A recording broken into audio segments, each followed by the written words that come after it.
volunteer their time to help out, and they're there for you going forward. And as this unfolds, you will see. So I'd like you to be sure and spread the word when you walk out of here with other people that you know might need these types of services going forward. If you don't mind, I think what would be important is I'd like to ask everybody to introduce themselves very briefly and the business they're in, because that'll allow you guys to begin to talk to these. And if you're not in the business, that's fine. It's just what's your wish list? Where do you want to go? I'll start with you, sir. Yes, my name is Kenny Fan from San Diego. I'm in business of EB3 and EB5. So my company name is called EB for you. My name is Helen Nguyen, and then from the in the ETAP, and maybe for you in the same is the Kenny Fan in the same company. Nice to meet you. You said EB5? EB3 and EB5. Are you guys familiar with what that means? Why don't you just take a second and tell people so they know? I think you get to spend. Yeah, just a second. So, Okay. That's the way I want it to be, guys. yes, EB3 is for a visa student who came here as a visa student, and if they want to get a job here, so we have the opportunity to work with them to looking for the business that will be for foreign students to convert the visa student to get the green card and to stay here. And then the EB5 that people from Vietnam will come here for used to be 500,000 and now 900,000 to invest to the project, and the whole family will come here with the green card for 2-year green card, and after that they convert it to 10 years. Very good. Yes, sir. Hi, my name is Dao Nguyen. I am a lawyer, and I do immigration, and I help these two people to sell things back to Vietnam. So we export and we import something from Vietnam and help people how they get paper for that. Thank you. Good. Yes, sir. Name is Arikawa with the U.S. Africa Trade Opportunity Network. So we match up-and-coming businesses with businesses in mostly East Africa, where I have most of my contacts at. Which is a big deal, guys.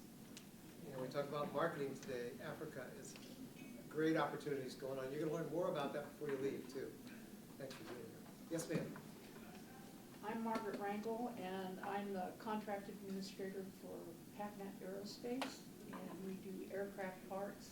We're R&D to parts that have been on aircraft since World War I, World War II. And we do sheet metal work also for the interiors of aircraft. And we've been in business since, the business actually started in 1917, and it's gone through several owners, and I've been with them since 1996. So Wonderful to have you here. We'll talk later because there are lots of opportunities available, not only internationally, but other areas as well. Now, this gentleman, I happen to have known for a number of years. Maybe you take a minute and share a little bit about your background and what you're doing now. Well, yourself, so what I'm doing now. Hi, my name is Michael Caress. I am what they call an educator liaison for the Global Trade Initiatives for California Community Colleges, the State Chancellor's Office. I'm working on a special project called the California National Trade Center, which is designing self-serve digital tools to take small and medium-sized businesses into e-commerce, into global markets. So we're expanding that, and I'm responsible right now for the Inland Empire, so I just moved out here in June, and hello. And he's going to be a great resource for you guys. He's got a great background. He didn't even get into what he's done historically. Yes, sir. My name is Mo Desir. I'm the CEO of a stock utility group. We do international finance, foreign trade zone analysis. We do a risk assessment for different countries, do corporate valuations, and also the free trade zone management as well for different countries. Thank you. My name is Robert Flores. I am the logistics coordinator for ISCA Technologies, located right down the street on Iowa and Spring. We export agricultural pesticides to countries in Europe, South Africa, most of North America as well, and Australia. Glad to have you here. That's such a hot topic right now. Yes, sir. My name is Frank Audi, and I'm the tech California to the Middle East. So still just there. We've talked before, and we're ready. There's a lot of activity in that part of the world, for sure. Do you have any products of interest? Do you have any products that you're interested in? Yeah, Or we, services? we do refrigeration and air conditioning, and we try to get as much agricultural products over there, because we need it bad, we need everything back over there. But because of that turmoil right now, we'll be this out. Gotcha. Okay. Yes, ma'am. Yeah, my name is Vivi Barjales. I'm a relationship manager at BBVA, it's a commercial bank. We provide international lending, and so I'm here to learn more on how can I help, globally, customers. We're on a cover. BBVA is an international bank, so we're in Europe, Latin America, and we provide trade finance. Very good. We'd like to talk to you afterwards. If you have something coming up that you want to be involved with, for sure. Yes, sir. My name is Fern Fosado, here with my partner and brother. We are actually in the very early stages of partnering up with some friends on the import-export of avocado. And we're registered to your website, so we got the email invitation, so we just came to we can learn. We're very curious and eager to learn new things on the trade. Please stay with us. It's a hot topic right now. We're going to get in depth, and I'll get to it in a moment. Yes, sir. Yeah, my name is J.D. Patnaik. I'm actually representing here as an individual, trying to learn actually how this export-import business works, and particularly in the software industry. I didn't do that industry for the last 23 years I've been working here. So this is just a learning ground for me. I will just pick up some points. What type of software? Only GIS software. Yeah, so It's huge. Yeah, it is. Particularly exporting some of the software to Middle East and Indian software. Look forward to getting with you on that going forward. And you might want to know him as well, guys, because GIS is very important. Okay, that gentleman back there. I'm David Josephson, and this is my colleague Harold Long. And we are with GBC International Bank. That's a Los Angeles headquartered bank. And we finance American companies who export. We have 60 loans on the books right now for those exporters. 2/3 of them are guaranteed by the Small Business Administration. 1/3 of them are guaranteed by the Ex-Im Bank. That's our specialty. That's what we're looking for. We're here to meet exporters. Thank you very much. And I'm not going to embarrass him, but he's got a very rich background as regional director for Ex-Im Bank too. Bring a great history. Yes, sir. Please introduce yourself. I don't really have a name, but I recognize your face. My whole life. I'm known as the Moonstone Man, and I actually own a Moonstone. And I'm one of the founders of a company called ETAP. And I'm presently the chairman of the board of a worldwide delivery company. And I draw a salary of $1 a year. Thank you. Thank you for being here, by the way. And this gentleman, I've known for quite a while. Yes, sir. Hello. My name is Sung No. This is my 3rd time attending. I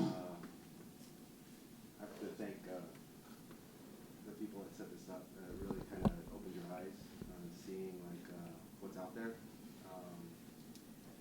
Currently, last year I just ended my term as junior president of the junior chapter of OCTA, which is the Overseas Korean Trade Association. It's gone taking me through a journey of different countries, and in combination with SBA, it's really opened my eyes. Kind of this country boy from Cali, got to see the world, and hopefully can find something, an item or something that can kind of make some type of trade happen. I appreciate it.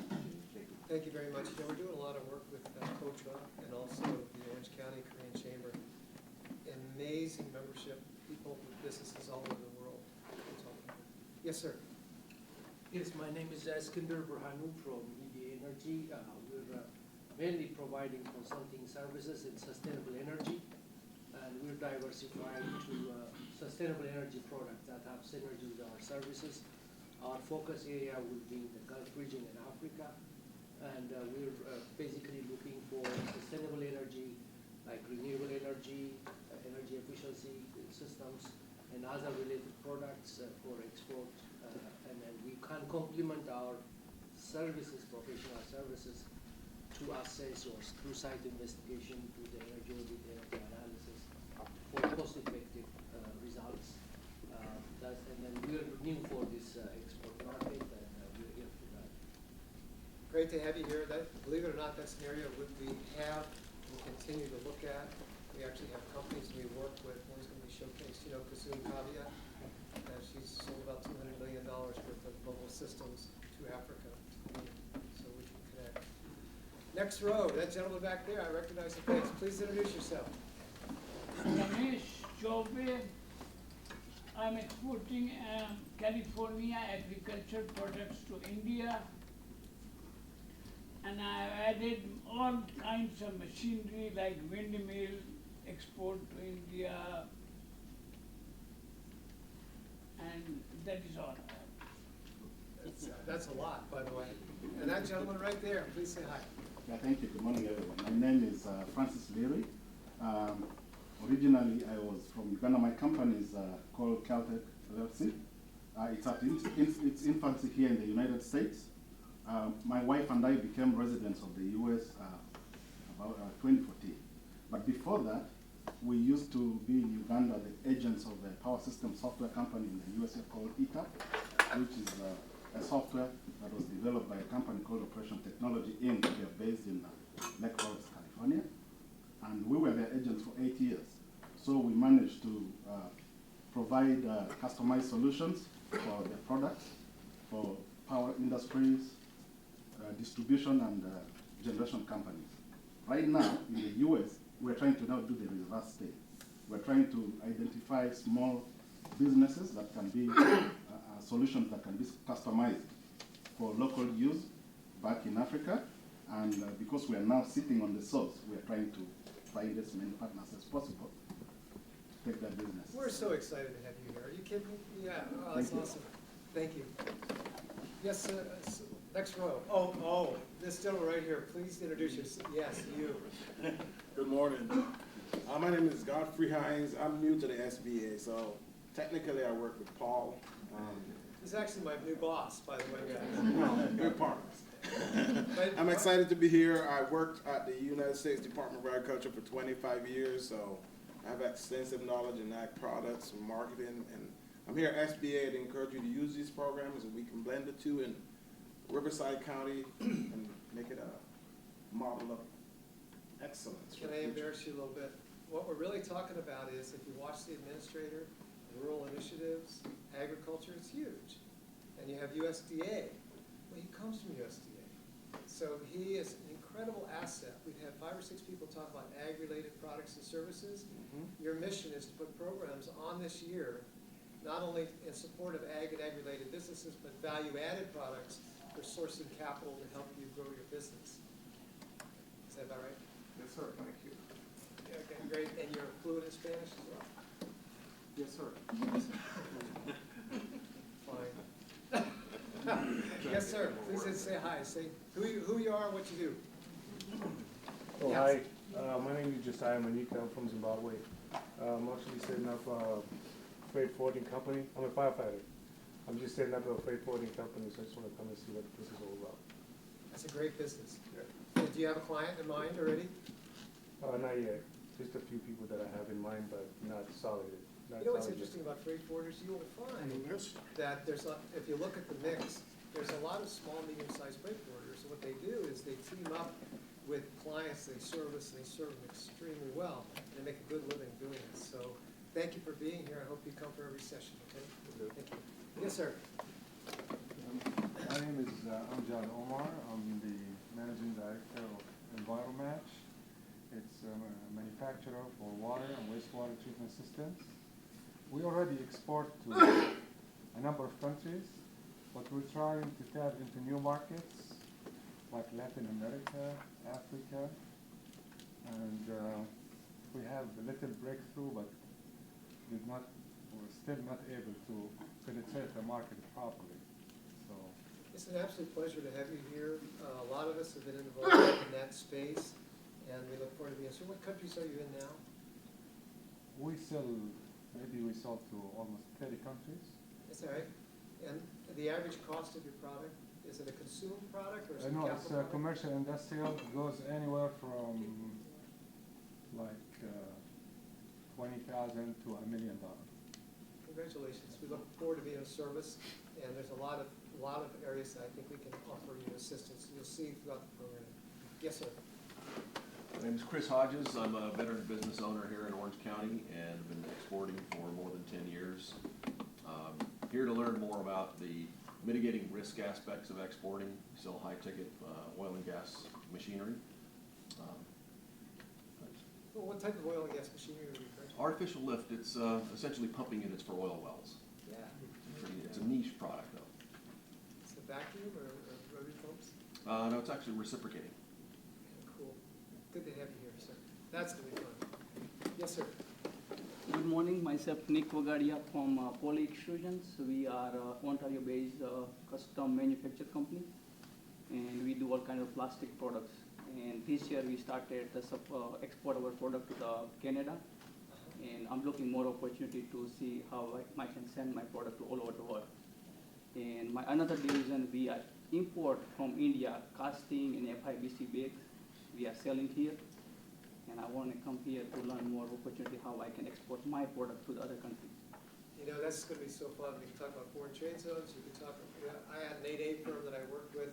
They bring it in from Korea, and they'd alter it, add value to it, and sell it to the military here. Lighting systems. There's a myriad of ways you can take what you have and expand on it. So I look forward. And then we're doing another program in the Philippines where they're looking for custom manufacturing because they have ways. Afterwards, we'll talk. The back row. Oh, who did we miss? Well, now this lovely person on the view. Could you introduce yourself? No, I just got here. Actually, I got lost. Can you say who you are and what you do? Oh, yes. My name is Dalia Zamora. I represent Capuchin. Capuchin is a company that's been in the food service company for the last 30 years. And they've been exporting the powder mix for making blended drinks, such as the mochas, the caramel lattes, for the coffee house industry.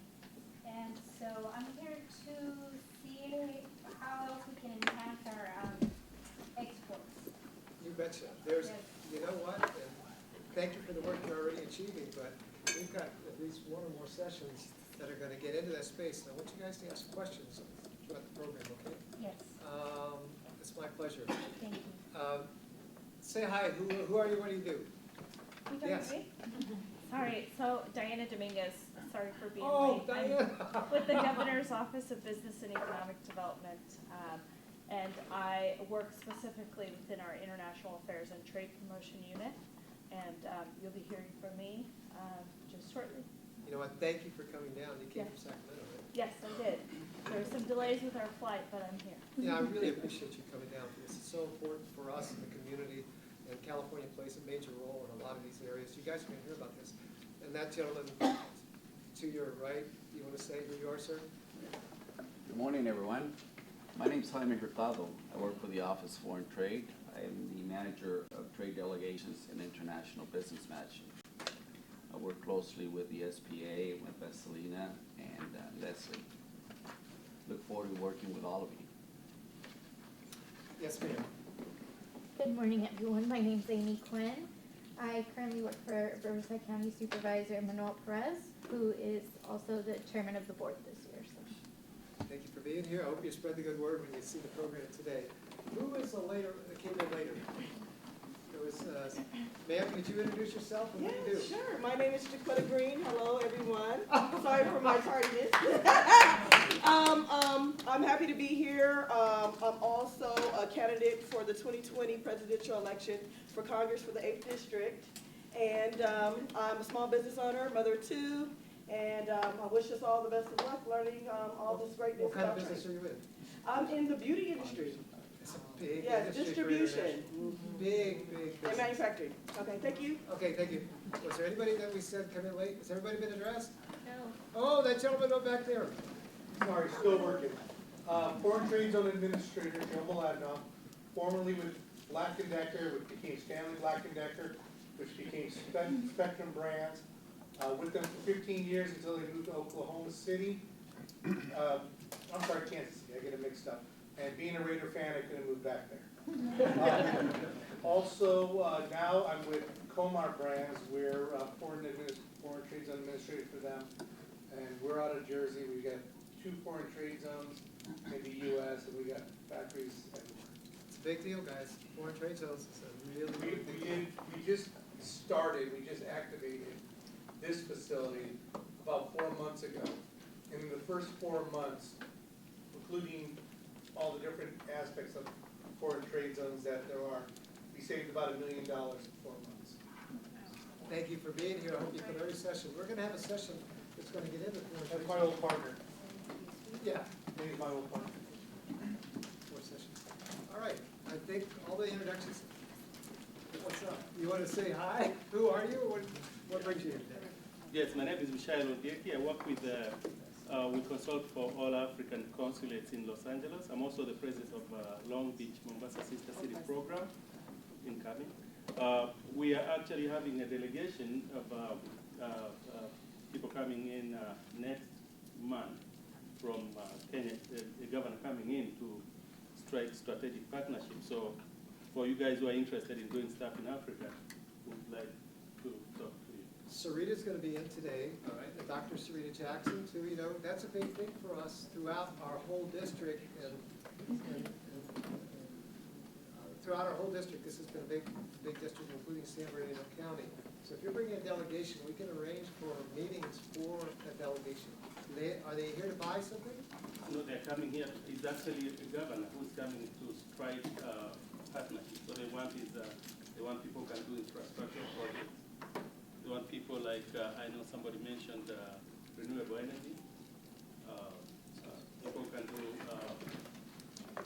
do affordable housing. I want you guys to see how it works. Will you call me, please? We can arrange for appointments for you guys. Okay, without further ado, Ms. Lena, would you like to announce the first speaker? Well, why don't you do it? Okay. Thank you, Ms. Lena. Thank you. So we want to make sure that you come to all our 4 sessions.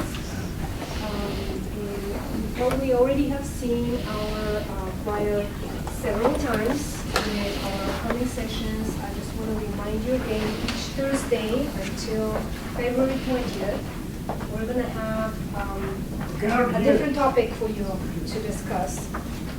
And, We cannot hear. A little louder. I'm sorry, I'm soft-spoken. Today we have a wonderful presentation by Norman Arikawa, the Port of LA. We have Dr. Sarita Jackson. She will talk about international market research. We have Erica Ramirez with the Department of Commerce, and also Diana Dominguez with the Governor's Office of Police Economic Development, sharing some resources by the state of California.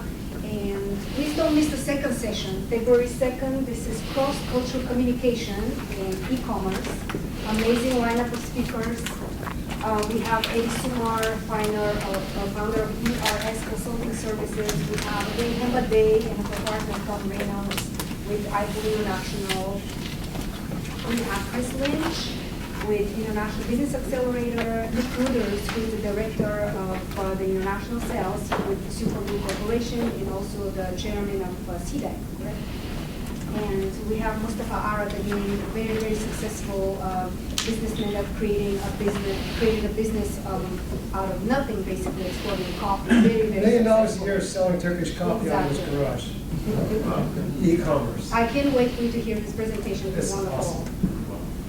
And we have session 3 focusing on international trade finance and the methods of payment. February 13th, we have again Eddie Sumar presenting. We have Brian Rotblatt with the Exim Bank offering resources and the products offered by the federal government, the Export-Import Bank of the United States. And also we have SBA, and we have David Josephson as well.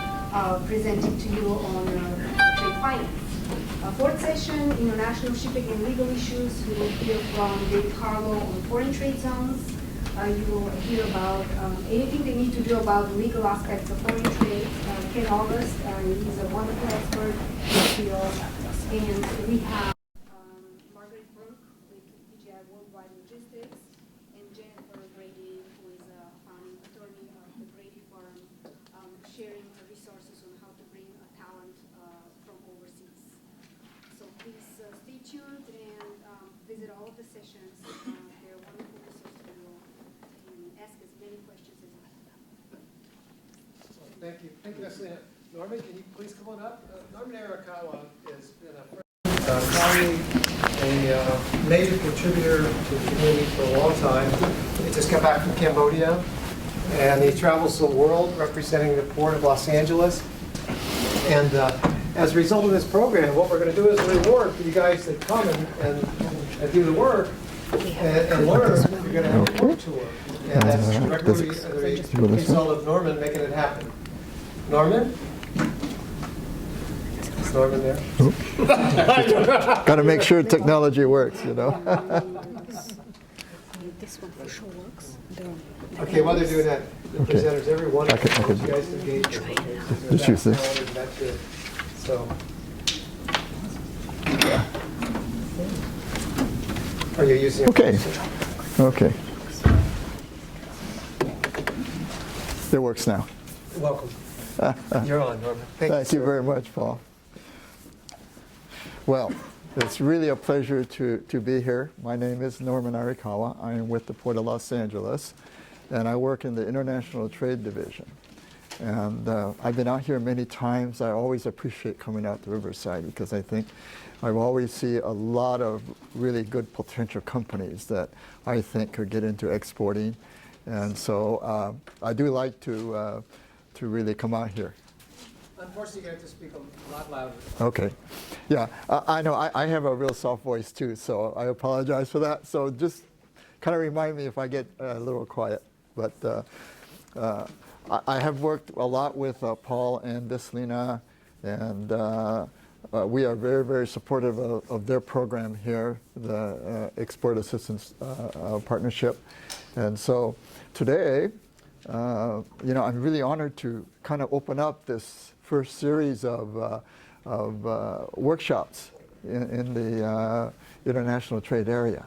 So I'm going to talk a little bit about the port, but I'm also going to talk a little bit about trade, because I don't think it matters to you how many containers we have and cranes we have and anything like that. So if you can speak just a little bit louder, that would be wonderful. If you can speak a little bit louder, okay. So for everybody. Perfect. Okay. All right.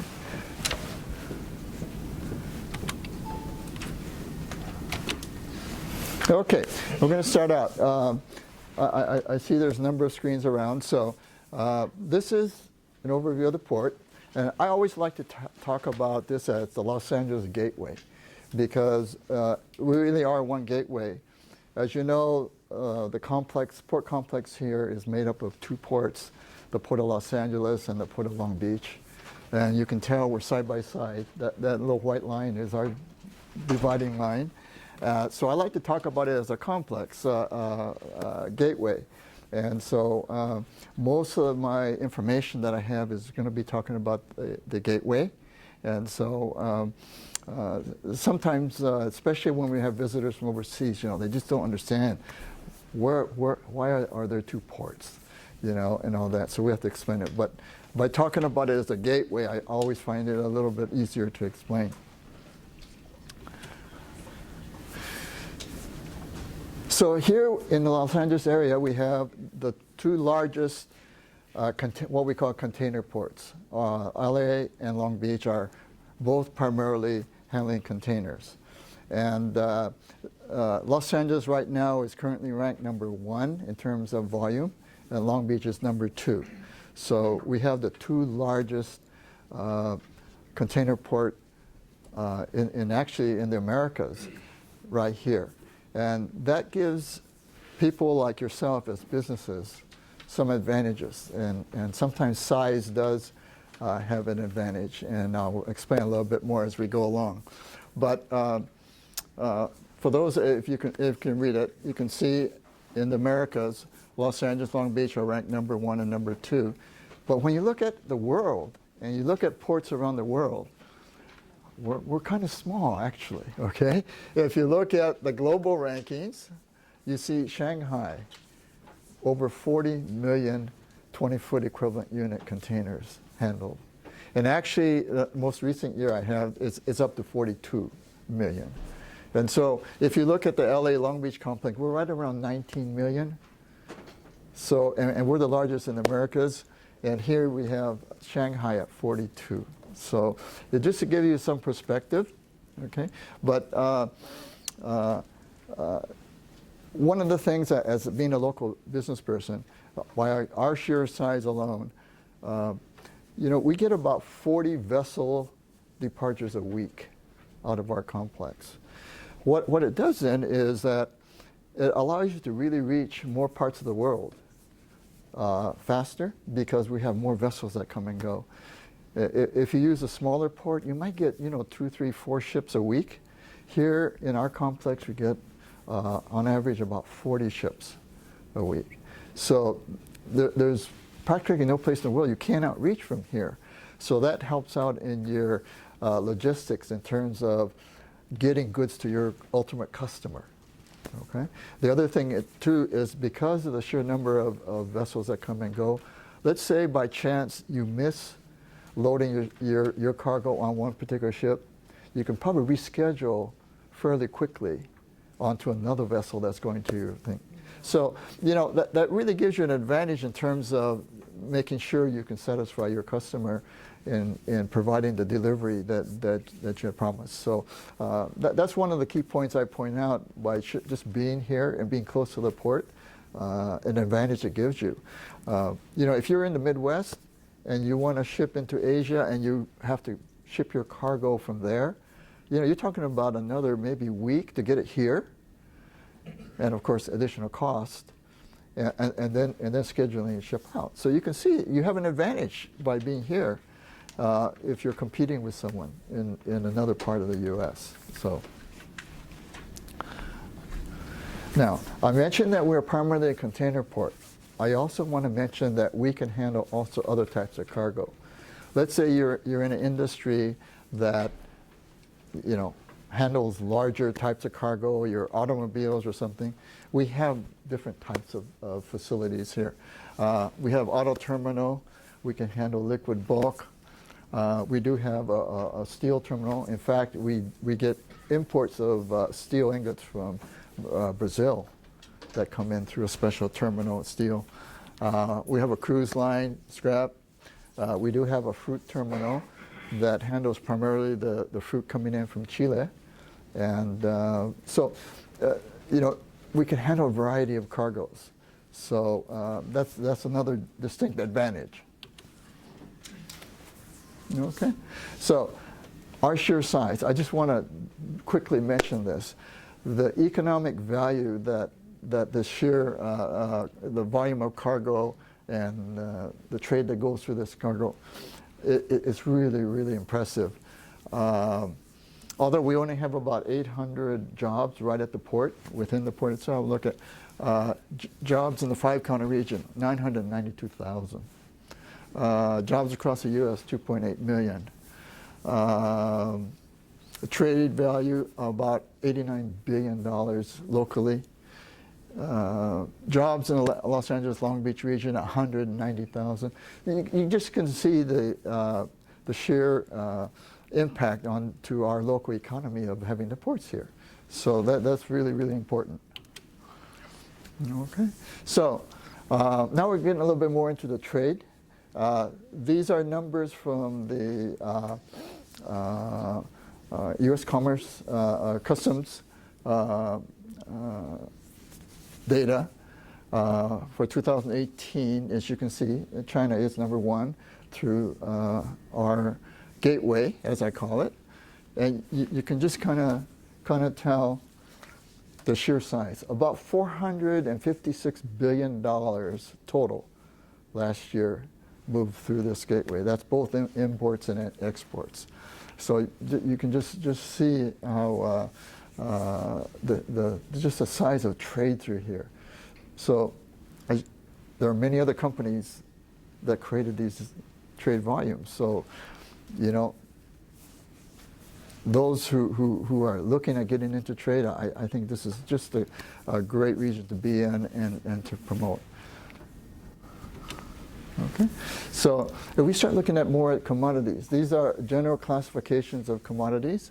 For importing, you can see at the number 1 we have computers, motor vehicles, just the variety of different goods that come through here. Okay, but there is some one item on here that it kind of surprised us, because actually the airport is part of our customs district.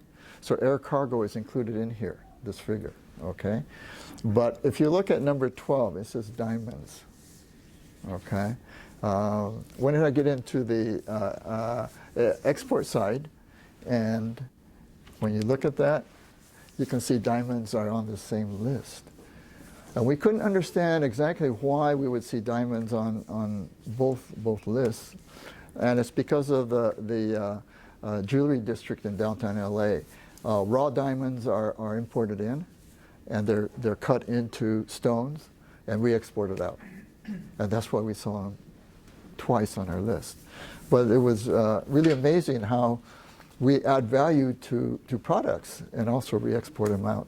So, and you know, as I go along, please feel free to ask questions. We can create this as a kind of a dialogue session, okay? So, this is our most latest forecast of what we predict, made up from our planning department of trade. And you can see that our trade volume is projected up, and I would like to see a lot of companies like yourself make up that increase in trade. So, you know, we're hoping that we get a lot of new companies into the exporting, so that our numbers will come true for us. So now I'm going to kind of get into what I like to mention as areas where I think there are excellent opportunities for you to look at. And this is one of the things I'm hoping that I stimulate in your thinking. If you don't have a region or country that you're still looking at, maybe I can give you some thoughts as to where you might want to start looking. Okay. So one is, of course, Asia is our largest trading area. We have established countries like China, South Korea, Japan, Taiwan, Hong Kong. These are already well established and you know them well. But there are other Asian countries, and the one I have a particular interest in are the 10 what we call ASEAN, Association of Southeast Asian Nation Countries, made up of 10 countries. The list is here, but I have a better map to kind of show you where it is. You know, something that's been happening, I was, last year when I was in Cambodia, I went to the U.S. Embassy and I met with their economic development staff there. And they were telling me that they were getting so many visits from U.S. companies exploring this region. And the reason, of course, is the issue going on between China and the U.S. And from my impression, companies are looking at diversifying their supply chain. And this one area happens to be of very high interest to them. And I can tell you, I do work with the trade and consulates of all these countries here, and they realize that they have a great opportunity because of the issue going on with China to become a little bit more of a market even for the U.S. And so they're also being aggressive. So I just think that this could be a real interesting area to really look at. And you know, if you want to talk more about this area, I'll be more than happy to do that. Last year I was in Cambodia twice. I was in Thailand once. And I can tell you, there are some interesting things happening there. This is some just general information about the 10 countries combined, okay? Not, if you look at one individual country, it might not be impressive to you, but if you look at the 10 countries as a unit, very similar to the EU, population about 650 million people, GDP almost $3 trillion. So, you know, it's not a low economic region. 3 trillion is a big number. 5% a year GDP. I can tell you Cambodia is over 7%. Okay? So, but it just kind of gives you that they're really a great dynamic growing area. So I have a lot of interest in looking at companies looking at this area. Okay, so this is from the port data, and this is the most recent shift from one year to another, and you can see a lot of the countries from Southeast Asia are where numbers are really changing dramatically. Cambodia, look at 45% change in growth on the plus side from the year before. Okay, even exports, look at Malaysia, 51% plus side. Okay, so this was just to kind of show you that that area is really starting to draw interest. Okay. So this is another area, Latin America. I know it was mentioned by a few people here, Latin America. I don't know how many of you are familiar with what we call the Pacific Alliance, but it's made up right now of 4 countries, Chile, Peru, Colombia, and Mexico. And they kind of have a working agreement for promoting trade within their countries. And what's interesting is that the U.S. has free trade agreements with all these 4 countries. Okay? And as you know, free trade agreements really give you a great advantage because it creates a very transparent working system for you to move goods in and out.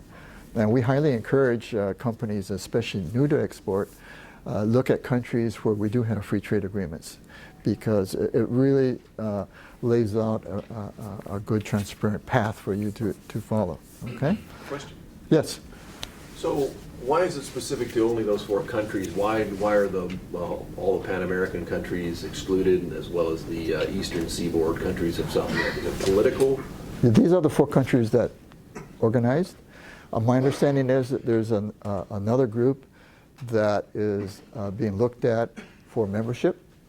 Their goal will be to burn. But right now, this makes up the 4 countries. So it's like it is a political. Okay, so this is the mission of the Pacific Alliance. Okay, so you can see this is out of their actual document, their website. They're open to free trade, and that's what you want to hear, right? Okay, it's the 8th economic power. You can tell, etc. But if you go to the website, you'll see a list of other countries that are wanting to join, and those that they're hoping to ultimately, in the long run, also join. So this is something that those are interested in Latin America. Can I interrupt for a second? Will the PowerPoints that you're doing, will they be available after the conference? Sure. Okay. Absolutely. I'll make sure this leader maybe. Share the PowerPoints with Yeah. everybody. Yeah. Thank you. And there will be, by the way, a video footage of the whole day for you to view later if you like to refer to it as well. We'll share those links to you as well. Okay. Now, of course, everyone is familiar with the European Union, and we do actually do a lot of trade with the European Union countries. Okay. Now, if we were to take the individual European Union countries that bring in cargo or import to LA, they would rank as a number 3 biggest market. That's right now.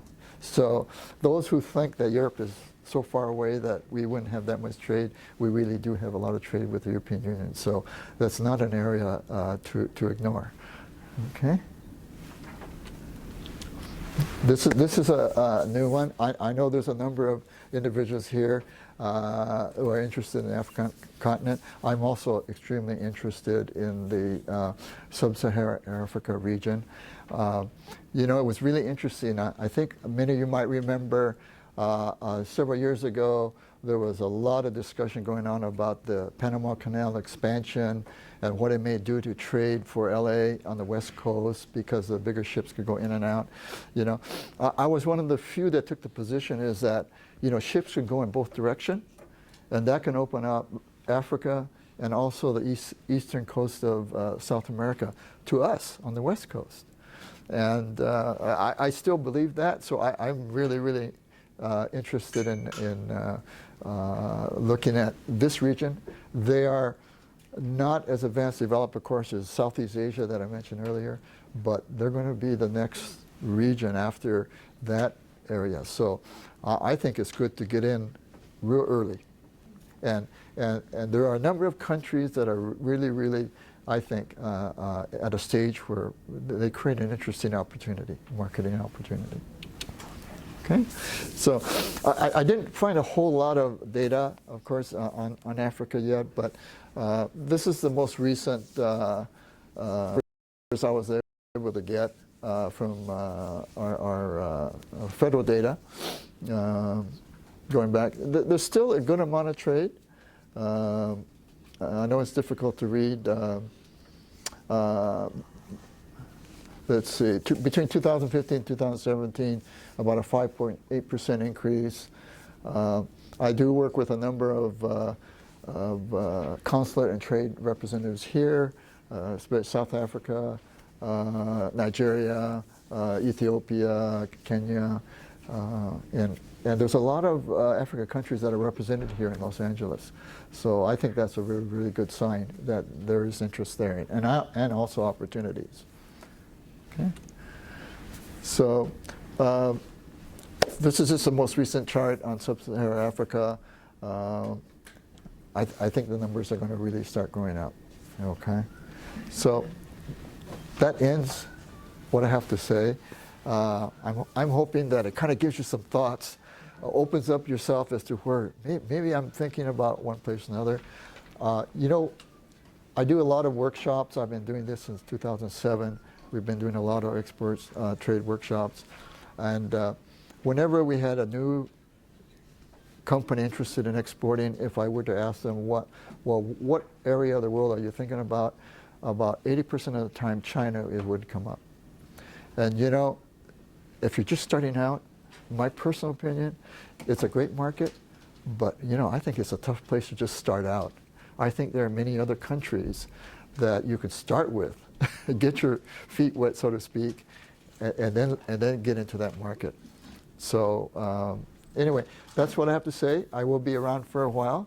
I'm free to chat about anything. So thank you again very much.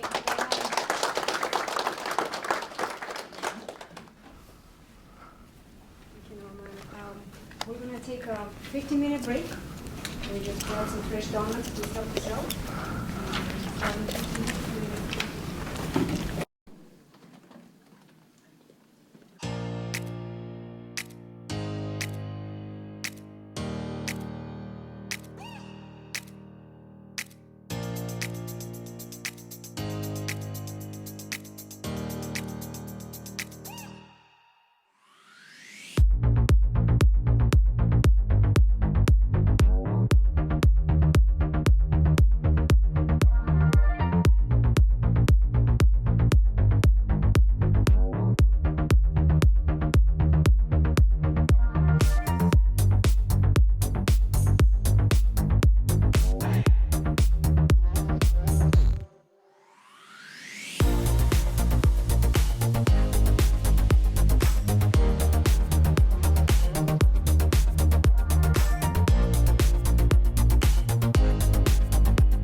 Presentation, it's my honor to introduce you Erika Ramirez with the Department of Commerce. She will share with you very valuable resources offered by the federal government. Thank you, Veselina. Thank you. Hi, good morning, everyone. Ah, you guys had a good, nice break, sugared up, coffee. We're ready to rock and roll. All right, let's see. Do I need a microphone or? Yes, yes, yes, okay. All right. Let's see, the clicker is here. Give me this here. Well, welcome. Again, Erika Ramirez. I'm with the U.S. Department of Commerce. It is a federal government agency. And can I see a show of hands of how many people are familiar with the U.S. Department of Commerce? Oh, wow. That's great. That means we're working. Yeah, we're getting out there. And can I see a show of hands of how many people or companies here today are manufacturing in the U.S.? Wow, that's great. For those of you manufacturing, how many are currently exporting? All right, wonderful. Well, we'll definitely looking forward to speaking with each and every one of you if your plans are to export overseas, expand internationally, and for those of you that we've never met or don't know about the commercial service, I'm hopeful that you'll be in awe after knowing of all the complimentary support that we can provide you. All right. Well, the world is open for your business. And it really is. The global world is open for business in any country. So let the U.S. Commercial Service help you grow internationally. Our office consists of offices throughout the U.S. nation and overseas globally. And together with our U.S. offices and our overseas offices, we're here to help you export overseas.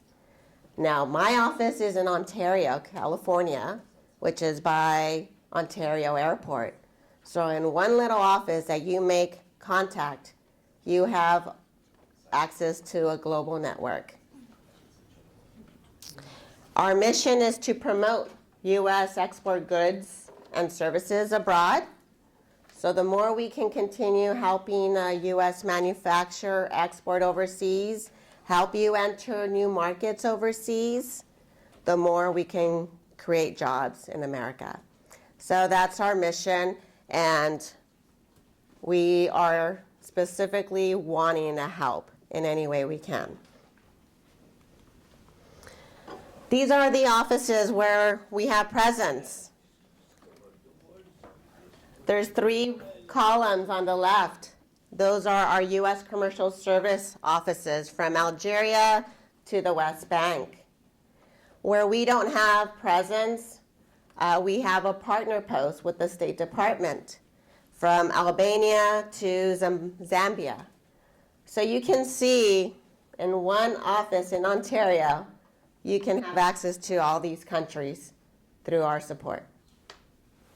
Do you guys have offices in every country? No, but now you do if you're connected with us. Yes. What can we do to help you? View us. Well, how many companies have an international department in your office? A couple, yes. You see hands. How many do not? Okay, we have more hands there. Okay. Well, view us as an extension of your international marketing department for those that have a department. For those of you that don't have a department, view us as an extension of your company, as an international marketing department. We can help you with market research, counseling, strategically identifying countries of interest to export your products overseas. Every country is different. Every country is different for every different product out there. Every country has different regulations and laws in importing a product. So we help facilitate through that process. So we have a global network of colleagues, both domestically in the US and overseas. And we create a global team together. All my colleagues in the US who assist the aerospace and security per se industry, we all get together because our client base is the aerospace, and we get together in a meeting or a conference or online, and together we are a strong industry group where we know about the industry, and together we help facilitate what a U.S. company might need. Overseas, we're also identified or structured by country, by industry. So I'm gonna reach out to my colleague in Zambia who handles the aerospace and security.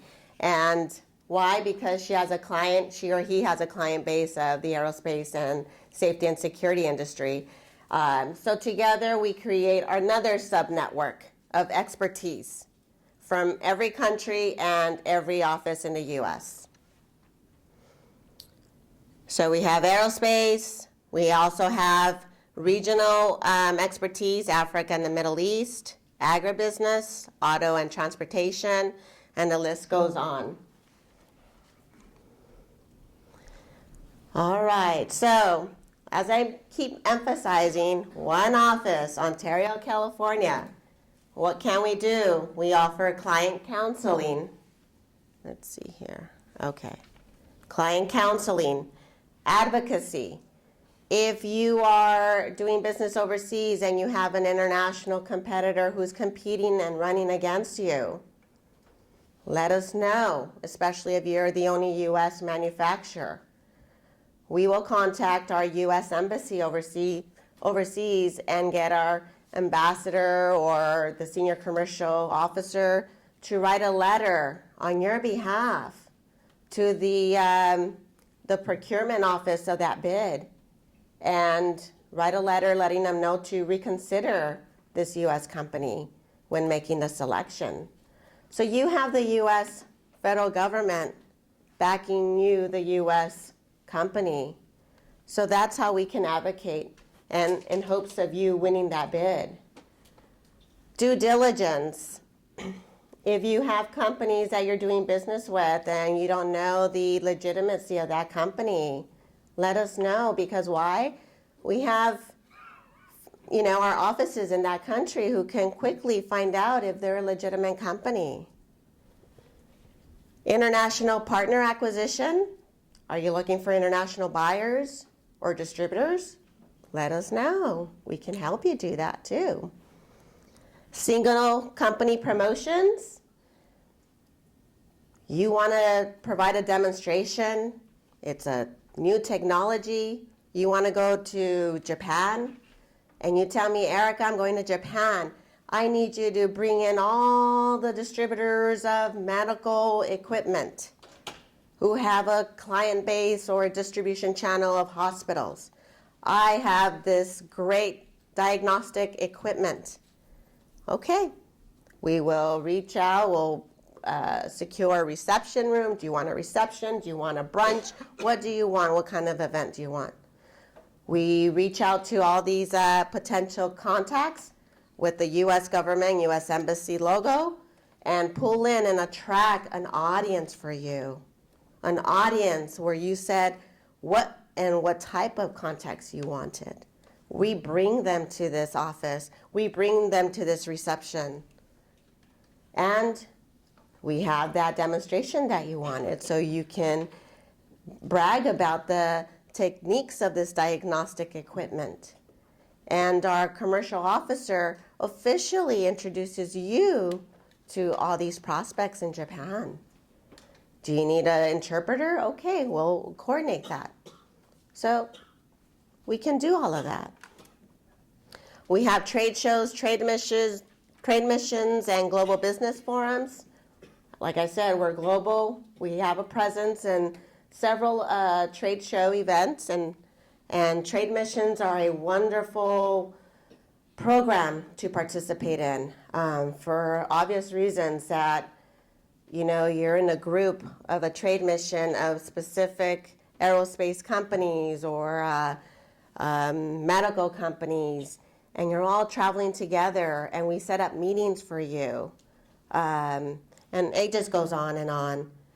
Of course, we also provide market intelligence and guidance information. You really got to review and do a lot of research before pursuing a particular country of export. And please, if you have any questions in any slide, please, we want it to be interactive. So please ask away. Get the information and advice you need to succeed. Again, legal and regulatory issues. Determine the export licensing needs for shipping products. Again, every country is different. Not one country is the same. So don't get caught up in exporting your products thinking that you can ship it to, I don't know, Guatemala, and it gets stuck there. It's not like shipping in the U.S. There's a protocol, there's documentation, there's tests that they might require you to do. Let's see here. Trade problems, you know, sometimes my clients contact me and say, Erica, my shipment is stuck at customs and I don't know why, I don't know what I did. So before you know it, it's days before my client gets notified from customs or their importer.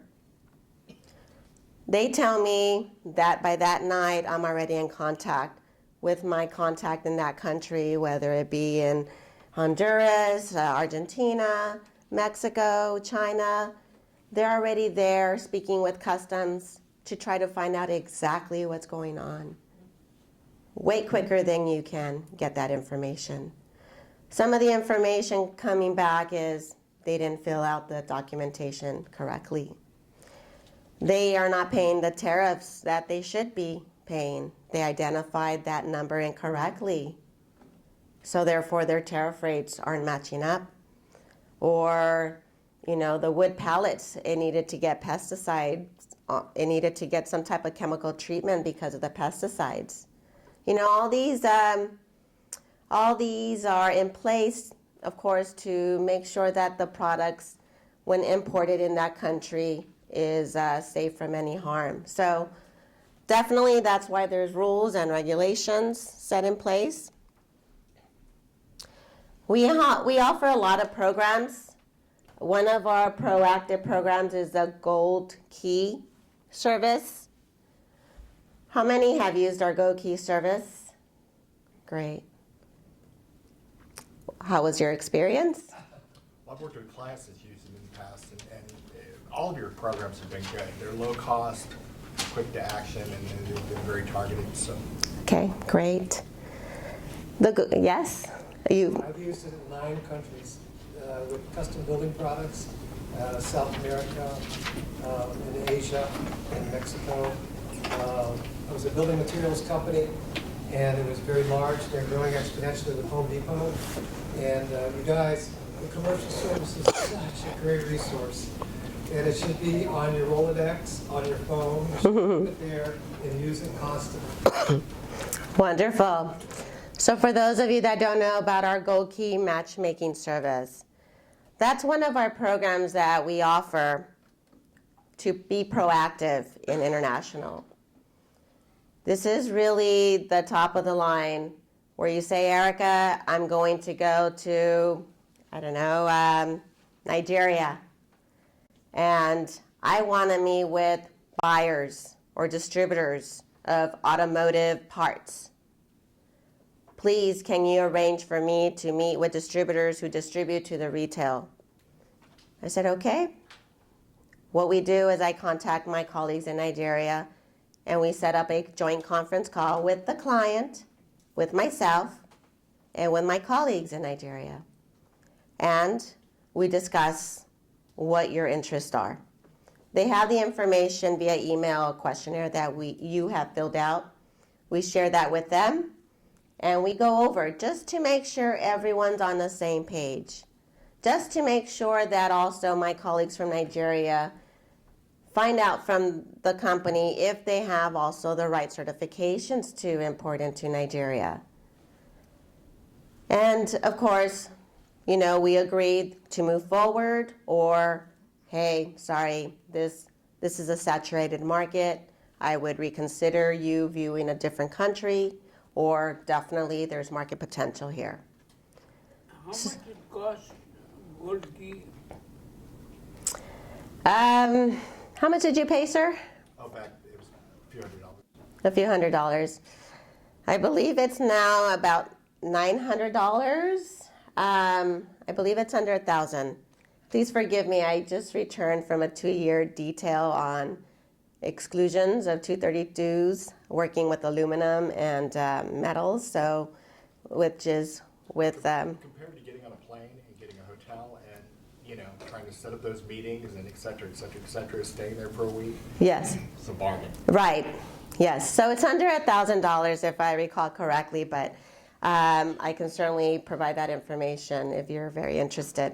So what do? My counterparts contact these individuals. Now they're calling from the U.S. Embassy. They're saying, hi, we have this U.S. company who's interested in finding a distributor. This is their product. This is their information. Review it. We'll get back to you and let us know what you think. Ladies and gentlemen, the U.S. Embassy is calling on your behalf, opening those doors, adding an abundance of support for you, the small, medium-sized company. So my colleagues follow up and say, hey, we called you, we sent you information, did you review it? Is this something of interest? And sometimes they say, you know what? I thought I wanted to meet with them and distribute their products. No, I have some other competing products that might not be a good fit. Well, we have other prospects that say, oh, definitely, this could certainly enhance my product line here. Would love to potentially distribute their products. Would love to meet with them. So we secure about 3 to 4 appointments. You arrive at our embassy to have a debrief with our American officer, and we hire a driver, and we escort you to these offices so that way you see their establishments, and we make the official introduction between you, the U.S. company, and its potential distributor. We leave everything else to you to strike a deal. Now tell me, back in the days, you would have to go out there, get a yellow pages, look for phone numbers, and make phone calls, and pre-screen them or whatnot. So we're trying to do is maximize your time so that way you really do what matters and be able to negotiate with that prospects. We don't guarantee, but we do a darn good job to make sure that you meet with qualified potential prospects. Yes?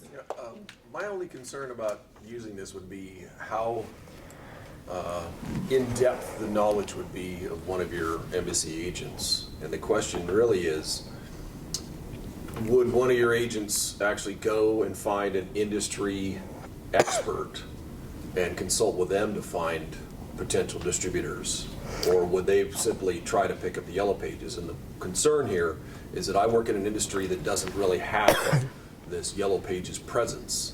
It's kind of it's a strange network, shall we say.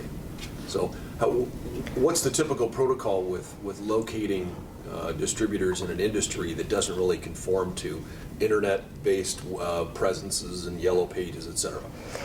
Well, you'll be surprised at the knowledge of my colleagues overseas. By no means, they're no engineers. They're salespeople like I am. And our goal is to market the U.S. product. And so, but what's going to help is that we're with the U.S. Embassy. Our network overseas like my colleague in that handles what agricultural equipment or the ICT industry, they have a plethora of knowledge already, because let me tell you, my colleagues have been with our office for years, and they deal with client base in that sector. If it's a new product, of course there's a learning curve, and that's why we have these conference calls to make sure that you can educate us and maybe even position us as to, hey, when you approach this person, these are the type of questions you need to ask, and this will help us, help us help you. But we are pretty educated in an industry because we attend several industry trade shows. They come to the U.S. very often, and in their country they have a lot of trade shows, and they've been doing this for years. Again, I don't consider myself an expert in any industry, but just an overview of your product, a demonstration, that goes a long way, and documentation. Have your marketing piece of information, your letter, make the punchline, make your elevator pitch. So does that answer your question, sir? Yeah? Yes? I tend to work by examples. I know exactly what you're saying. So the offices have the American, that was the U.S. Foreign Commercial Service, but they have local engaged hires with in-depth industry experience. And I travel these countries. They know who's on first. They know where the people are. And many times you'll do these goalkeeper programs, and you'll meet people that know people. And it's just like any other business. It's well worth the time and money to consider. I mean, I've met many companies that have never used a commercial service. Having worked for the commercial service in New York, having used them, you don't want to miss out on this. You're being very humble. The customized market research they do in country, the meetings they can set up for you, the trade shows you can participate in is well worth looking at for each and every one of you, whether it's a product or a service. So that's all. I'm highly interested. Is I just have this skepticism about what kind of bang for the buck do you get, and I'll agree with you. It's well worth the money because it takes you out of action if you actually have to go and do it yourself. Yeah. That alone is worth it. Just a piecemeal contract hitman, if you will, or hitwoman. And in the process of us conducting and setting up these meetings, we give you a midterm report. We say, hey, these are the contacts. This is your company description. Let us know, are we on the right track? Is there a contact that wouldn't work? Okay, let us continue doing some more work. Okay. I've always started with our in-country experts through DOC, like you gave all those examples of the industries. So your oil and gas. Yeah. They've got a sector person in the U.S. that sort of specializes in that, and they can kind of tell you where. Yes, the top prospects. Yeah. You have a question in the back? I was just going to ask of your service offerings, when a product is uber specialized, then would it make sense for them to look at that in-country promotion where they can go and pitch it themselves and you guys are on the ground supporting that? Yeah, absolutely. Anything. If we do offer services, but if there's something we don't offer, let us know so we can customize whatever your approach may be. Mm-hmm. Yes, question in the back? How long does the cycle take from signing up for the service, specifying the country of interest, to The time over, the timeline. We would like to at least, as far in advance as you could, at least 4 to 6 weeks out, we can start the process. But it all depends on how busy our staff is as well. Mm-hmm. Yeah, another question, Dave? Well, I just wanted to comment and support what you're saying about when you said you'd be surprised at how much commercial service officers in those countries know. Because I was always of the opinion that having a customer in a foreign country is not enough. You have to know who they are, but you also have to know maybe their competitors to get opinions on them. You have to know a banker in the country to understand how financing works. You ought to know a CPA and a lawyer in that country to know the local laws and local accounting, so you know what you're looking at when you see financial information on the customer that you might be granting credit to. How are you going to meet all those people? I did have a trading company long before I was a banker and an ex-bank employee, and I never failed to go to the commercial service, people in the embassy, because they could introduce me to the people I needed to know. So if I thought I was going to go into a country and meet my customer in one day and come back the next day, that was never enough. You have to stay 2 or 3 or more days and meet all these other people so that you get what I call local knowledge, local contacts. Correct. Thank you. All right, let's continue here. We talked about the single company promotion, whatever the need is it finding a contact overseas, introduce me to that contact overseas, or set up an event for me. We're here to support it. Now, if you're not able to travel, although I highly, highly encourage you to travel overseas and meet face-to-face, as you know, a lot of face-to-face goes a long way. Now, we offer an international company profile where we do the same type of work, as I mentioned, with our Go-Biz service. But what makes the international company profile different, oh wait, I'm sorry. This is an international company profile. Never mind. The international company profile is pre-screening your international contact. There is a service for that where we can do a background check and provide that detailed information to you for you to make that legitimate decision. However, before we recommend this service, I'd like to know who that international contact is. I like to go ahead and email my counterpart in that country. And I said, hey, by the way, do you know this ABC country in, in Argentina? This is our contact, this is our company information, their website.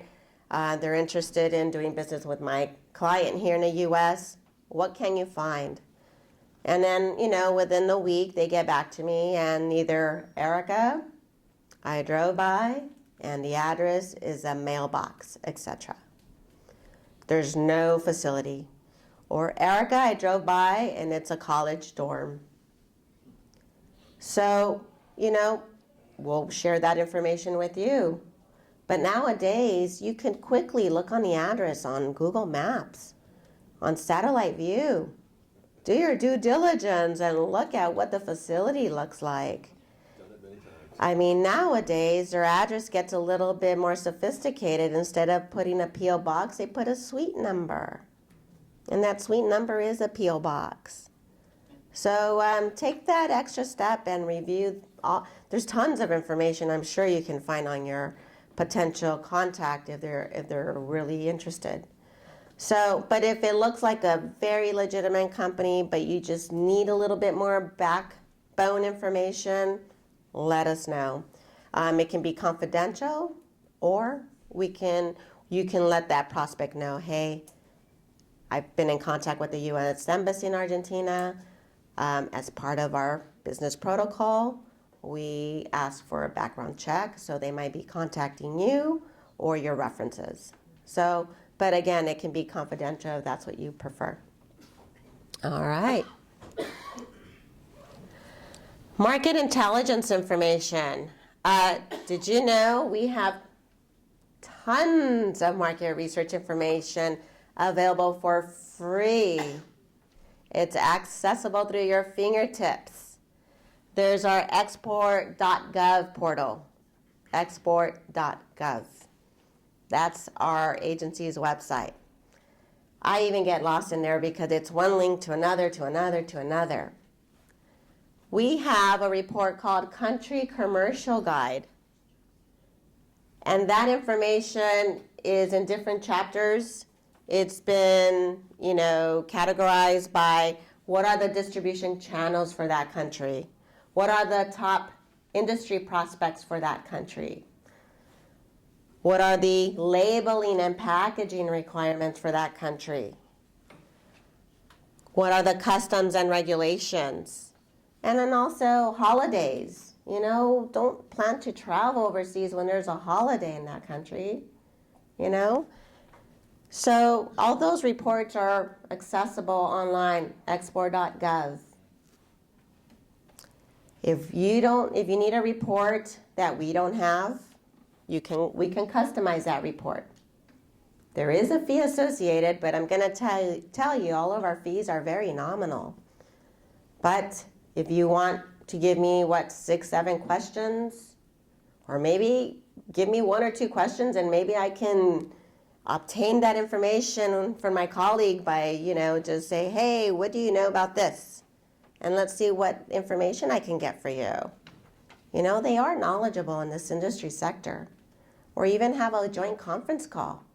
I'm bringing counseling expertise on the phone call for you and have you ask questions. Like when I tell my clients, when we get on a call with my colleague, I said, pick their minds, pick their brains, have questions ready to go.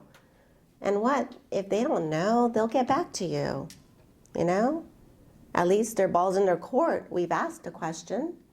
And if it needs a little bit more detail, they might say, you know what? These are like 5 questions we really don't know, but we're in contact with associations, or they have a client base that they can find out information, or, we're going to have to assess a fee for that, okay?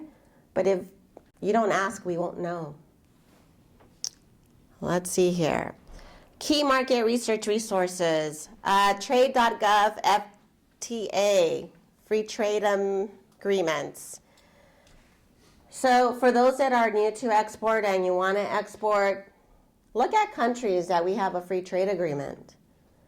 Our government has worked so hard on these agreements for the benefit of U.S. companies.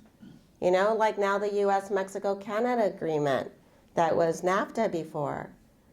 I mean, we just finally got that signed. Yesterday. Yes, ma'am. One of them that I run into all the time, and it's very specific. Do you have an easy way of figuring out if a part is ITAR or not? Oh, absolutely. You do? Oh, it drives me nuts. Okay. I can spend hours on it. Okay. For the sake of the audience, maybe you want to share what ITAR is? Yeah, that's the government regulations on what kind of parts you can sell to foreign countries. And the big problem now that's going on is in the 60s and 70s stuff on government parts, if it was part of a secret or national weaponry, even if it was just the screw that was there, they made it ITAR. But now they've changed the rule to where they're only talking about the weaponry or certain parts in it, and the rest of it you can make and manufacture and ship. And I spend hours in that circle. Okay. My wonderful colleague, who's one of our trade specialists as well in Irvine, she used to work for the Bureau of Industry and Security. You're probably familiar with that agency? No? Okay. So we are the Department of Commerce. We help companies commercially export overseas. There is a Bureau of Industry and Security. They handle all the regulations of who you can export to, who you shouldn't be exporting to, what country you cannot export to, what all the questions you need to ask that buyer when you export that product. And there's some regulated products like military and some sensitive products that, if it gets in the hands of wrong people, they can change it around and create an explosive out of it or whatnot. So our government is really trying to regulate all these details. And then we have Export-Import Bank. They deal with, helping extend, credit terms for the buyer, insuring you when you make that export.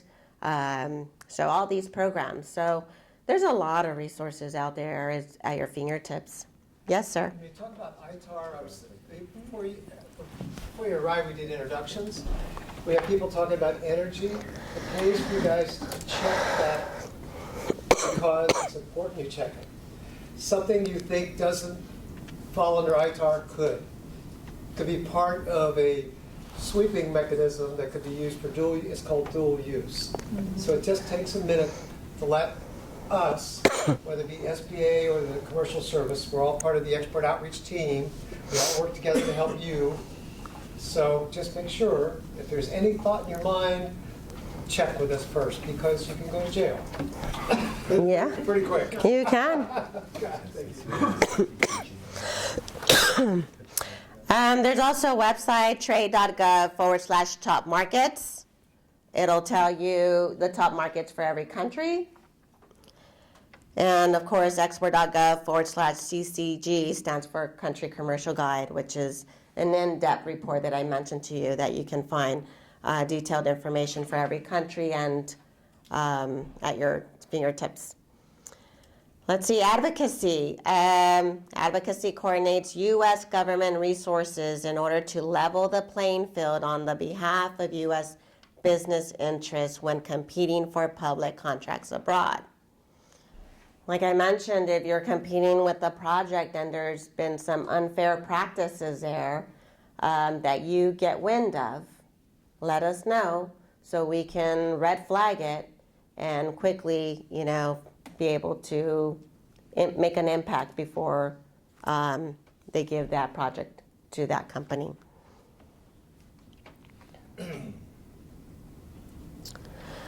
Trade shows and business forums. So we certify a lot of trade shows in the U.S. And when you plan to go to a trade show, you might want to ask or research to see if it's been certified by the U.S. Commercial Service International Buyer Program. Because what that certification means is that that trade show has partnered with the U.S. Commercial Service. And when we have a partnership, that means that all of our offices overseas are recruiting buyers to attend that trade show. So if you go to an International Buyer Program certified show, that means that you'll see more buyers at that show because we are recruiting, we are inviting them, and we are there at that show. And when the show is certified, you not only have buyers from multiple countries, colleagues from those countries who are industry experts, who are nationals of the country, in one room. So if you fly, even if it's in Florida, travel to Florida instead of traveling to Japan or Mexico. Hey, Erica, I'm going to go to this trade show. I know it's certified. What can you tell me? Even if you don't know if you're going to go there, I will know tons of information that I can share with you. Hey, make sure you sign up for this. Do this. Oh, this buyer's going. Just let me know. And at this trade show, we have the opportunity, or you had the opportunity, to meet with up to 10 of my country colleagues there in one conference. What an amazing abundance opportunity of information by country. Pick their minds. Say, hey, this is my product. Yes, Dave? There used to be an export interest directory that listed at a show, the exhibitors who either were exporting already or were interested to export. And those export interest directories were available at, I think it was the Big Eight shows that Commerce had as an international buyer program. And now I understand that, or from what I read, it looks like instead of an international buyer program and 8 big shows, it's more a certified trade event that Commerce is cooperating with the sponsors of the show. So my question is, sorry for the preamble, is that are the export interest directories still available, and how do I find them? No, they still exist. They still exist, yes. How many guys here, people in the room, have gone to trade shows? Hold up your hands. I got to tell you, they walk around and they have signs up saying, we're looking for distributors. It's just perfect. When you're doing that Gold Key program, find out if there's a trade show going on at the same time. You can marry them all together. It's just wonderful. Yeah. Sorry, Elsie. Yeah. It's wonderful. I mean, how much does it cost for you to make a sales call? When you go to one place, the interested buyers that have been probably pre-qualified if they're coming to the show for the commercial service. And not only that, when you, go ahead, sir.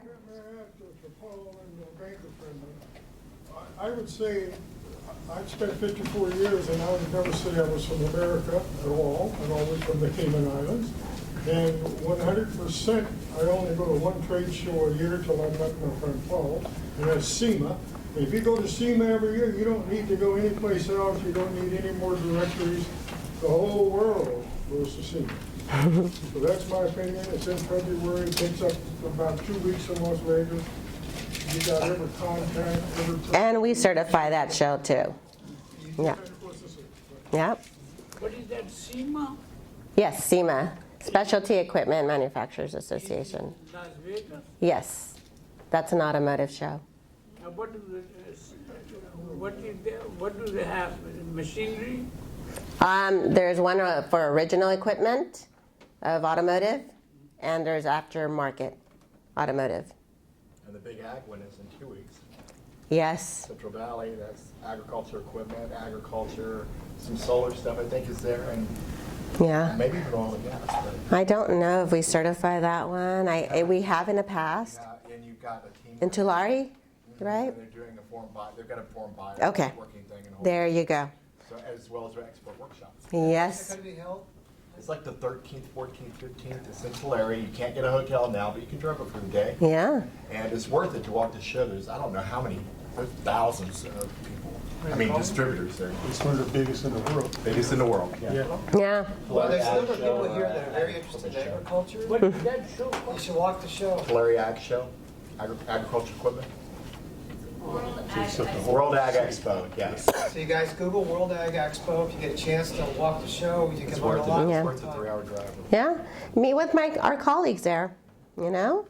And when you meet with them, they have an understanding of what buyers they escorted to that show. So they will know if something comes up, they can put you together with that buyer. All right, let's see. Export documentation. So we have required export documentation that vary by country of destination and type of product. We have required export documentation certification based on country and region, such as CCC, which is a China Compulsory Certificate Mark, and that's required to sell goods to China. You have the CE certification, which is our European conformity, and that's required to sell into Europe. And you have your NOMS. Your NOMS, Normas Oficiales Mexicanas, those are the standards in Mexico. So not only that, you have product-specific documentation, export licenses for military products, ingredient certification for agricultural products, and then you have your standard export documentation, which is your commercial invoice, inspection or manufacturer's certificate, your certificate of origin, your Census Bureau electronic export information form, which is the EEI. So again, when you do your research or you consult with us, let's find out what documentation is required before your export. And if you have your importer and you have a fantastic relationship, they can help with all of this as well. The U.S. Department of Commerce, Bureau of Industry and Security, as I mentioned, they deal with the regulations of who you cannot export to or sell to. You should make it a protocol or a habit to check their website as well and check if the person or entity that you're doing business is not on the denied persons list or on the unverified list or on the entity list. On their website, there's there's actually a hyperlink that checks all these databases in one shot. Let's see. As I mentioned, our export.gov portal where you'll have tons of information, videos, a lot of information. You'll also see Get Ready to Export, and it provides the export process overview. It, assesses whether you are ready to export or not, and it helps you with your export plan. And there's also the exporter assessment. If you're a new to exporter, it tells you what to do. Is your company an occasional exporter? There's some tips to follow. Or is your company a proactive and experienced exporter? Okay. And I brought with me, so you didn't have to write down these hyperlinks. There's a front and back page of all these websites and information on the programs that I mentioned. And what I'll do is I'll start here, if you can pass it along. And everyone can grab one. And that's exactly what I'm distributing here, export resources. And my name is Arika Ramirez. Again, our office is on Ontario, California. And for those of you who are exporting, I would love to, help you export some more and increase your international sales. At the end of the day, I ask for a commission. No, that's not the case. It's called taxation. Yes. We are a tax-funded organization. Your taxes are already paying for our offices and the resources that I just shared with you. But in return, what I ask for is, thank you, Erica. I want to know about your successes. Erica, because of your market research, because of your guidance, I was able to export here. And I found a distributor. We have an agreement. We have a $1,000 agreement or more. I need that feedback to share with our congressionals that we are helping U.S. companies export overseas. Thank you.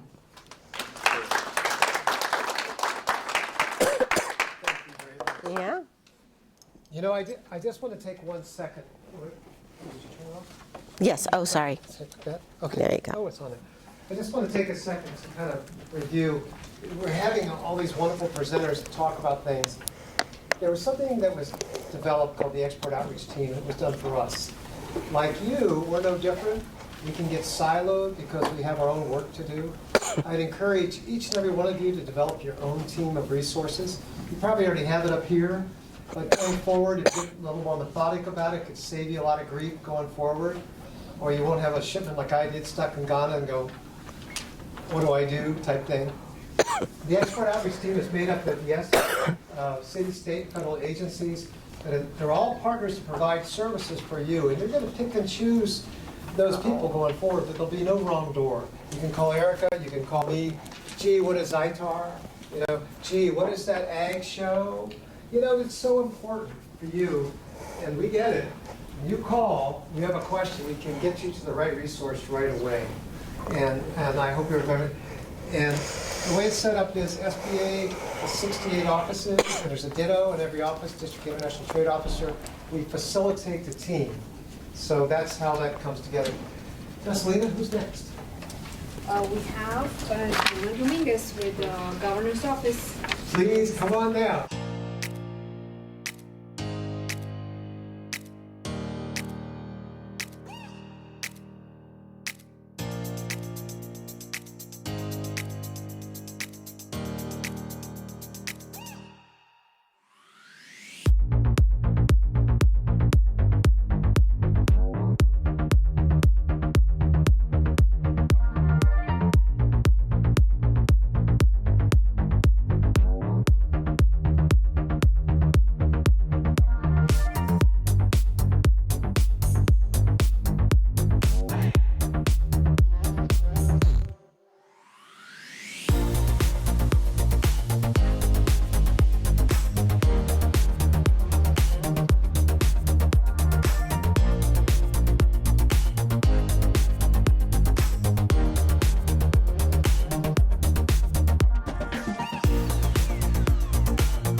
through pretty quickly. So like with Erica, I'm open to taking questions during the presentation.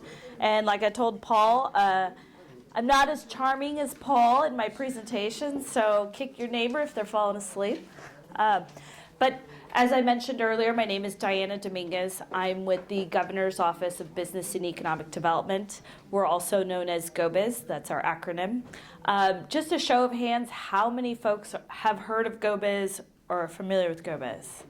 Right. At the end of this, everybody's going to raise their hand. And how many of you have used a service of Go-Biz?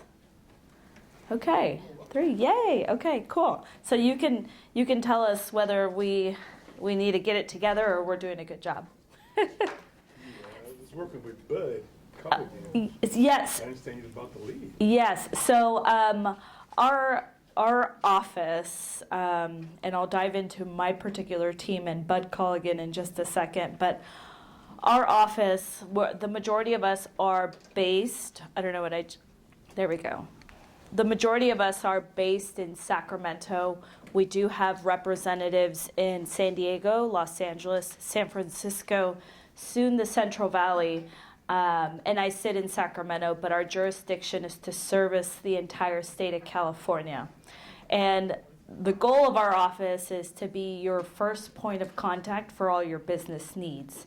We have a number of teams within Go-Biz that can help you address help you and support you at every stage of your business development and your business growth. But for the sake of today's conversation, I want to just highlight about 5 different teams or units, as we call them, within our agency that you guys would most particularly be interested in. So before I dive in, what I'll go over today is the various state resources and programs to support your business development efforts. It's a lot of information, and we definitely don't want to overwhelm you. So I'm going to go over it at a very high level, but if you have any questions, please do ask. I will say really quickly that our office functions and operates our programs in conjunction with all of our partnerships across the state. So you heard Erica Ramirez, you've been hearing from Paul Smith. We work with Exim Bank, we work with small business development centers, we work with universities. None of the work that we do alone. And we believe truly in leveraging our resources and the experts across the state so that we can best utilize taxpayers' dollars and not duplicate efforts, okay? So if you come to our office or if you ask me a question today and I don't know the answer, I'll at least know where to point you to. So I think within the theme of what Paul was saying earlier is utilize us. If we don't have the answer, we'll know who to connect you to. So that being said, I want to go over just a couple of programs that I think you'd be interested in. The first being our business portal. The second will be our business investment services team. The third, our California Competes tax credit program, our permitting assistance services, and then lastly, our international affairs and business development unit, which is who I'm with. So a lot of small print. I won't read it all, but our office has put together a business portal. And please, it's meant to be utilized by entrepreneurs, business owners who are looking to just establish themselves or grow, whether physically or just in the number of employees. And so you can see up on our screen the tiny print that we have a number of quick start guides. So we get a lot of questions at our office where, I'm a first-time exporter, how do I start? Or I'm going to start a beauty salon, or I'm a baker and I want to take my sales internationally. We have a number of quick start guides that can summarize what the process will look like for you. So that's very folks find that very helpful. There's also a tool called Cal Gold. So if you need permitting assistance, there's a tool where you can plug in your proposed business address, and it will pull up all of the different permitting from the city, the county, the state. And it'll generate a list for you so that you can figure out what it is that you need to do to get your business up and going. And then we do highlight a number of financial assistance programs that are available not just within our state agency, but also other state agencies like the Employment Training Panel, for example. So maybe today, I invite you guys to visit our portal, and then if there's any information that's not on there that you're looking for, there is what we call a service desk where you guys can reach directly out to us and ask your question. So our business investment services team, so the people who use these services are folks that are looking to come into the state of California and set up operations. There are also folks that are growing rapidly and needing to find a new location to tailor their rapid expansion.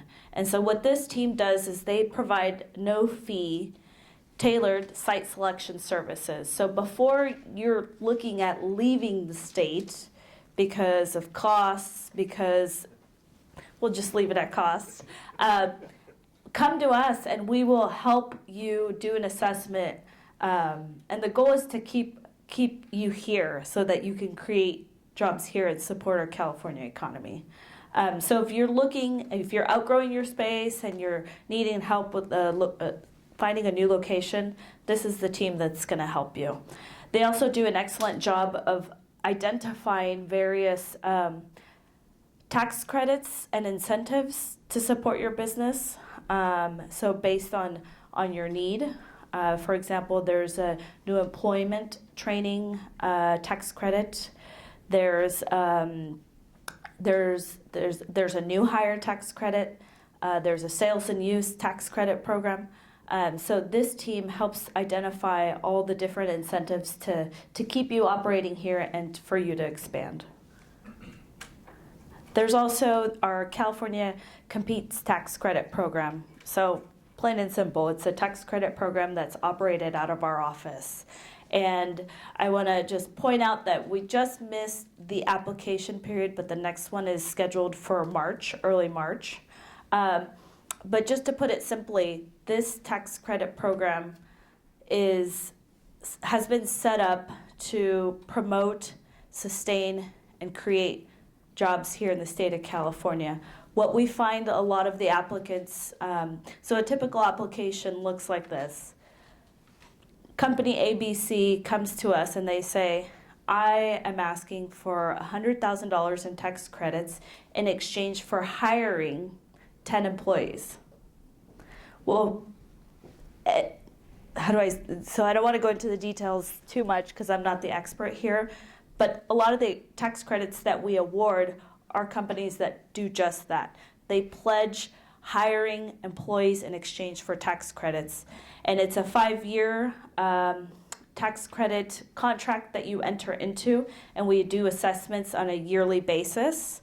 So we'll do performance reviews, and you have the opportunity to update us whether you're finding it difficult to meet what you've committed to us, and then we'll do the adjustments. But on a yearly basis, we'll issue a tax credit program based on a work plan and deliverables that we've set up with you.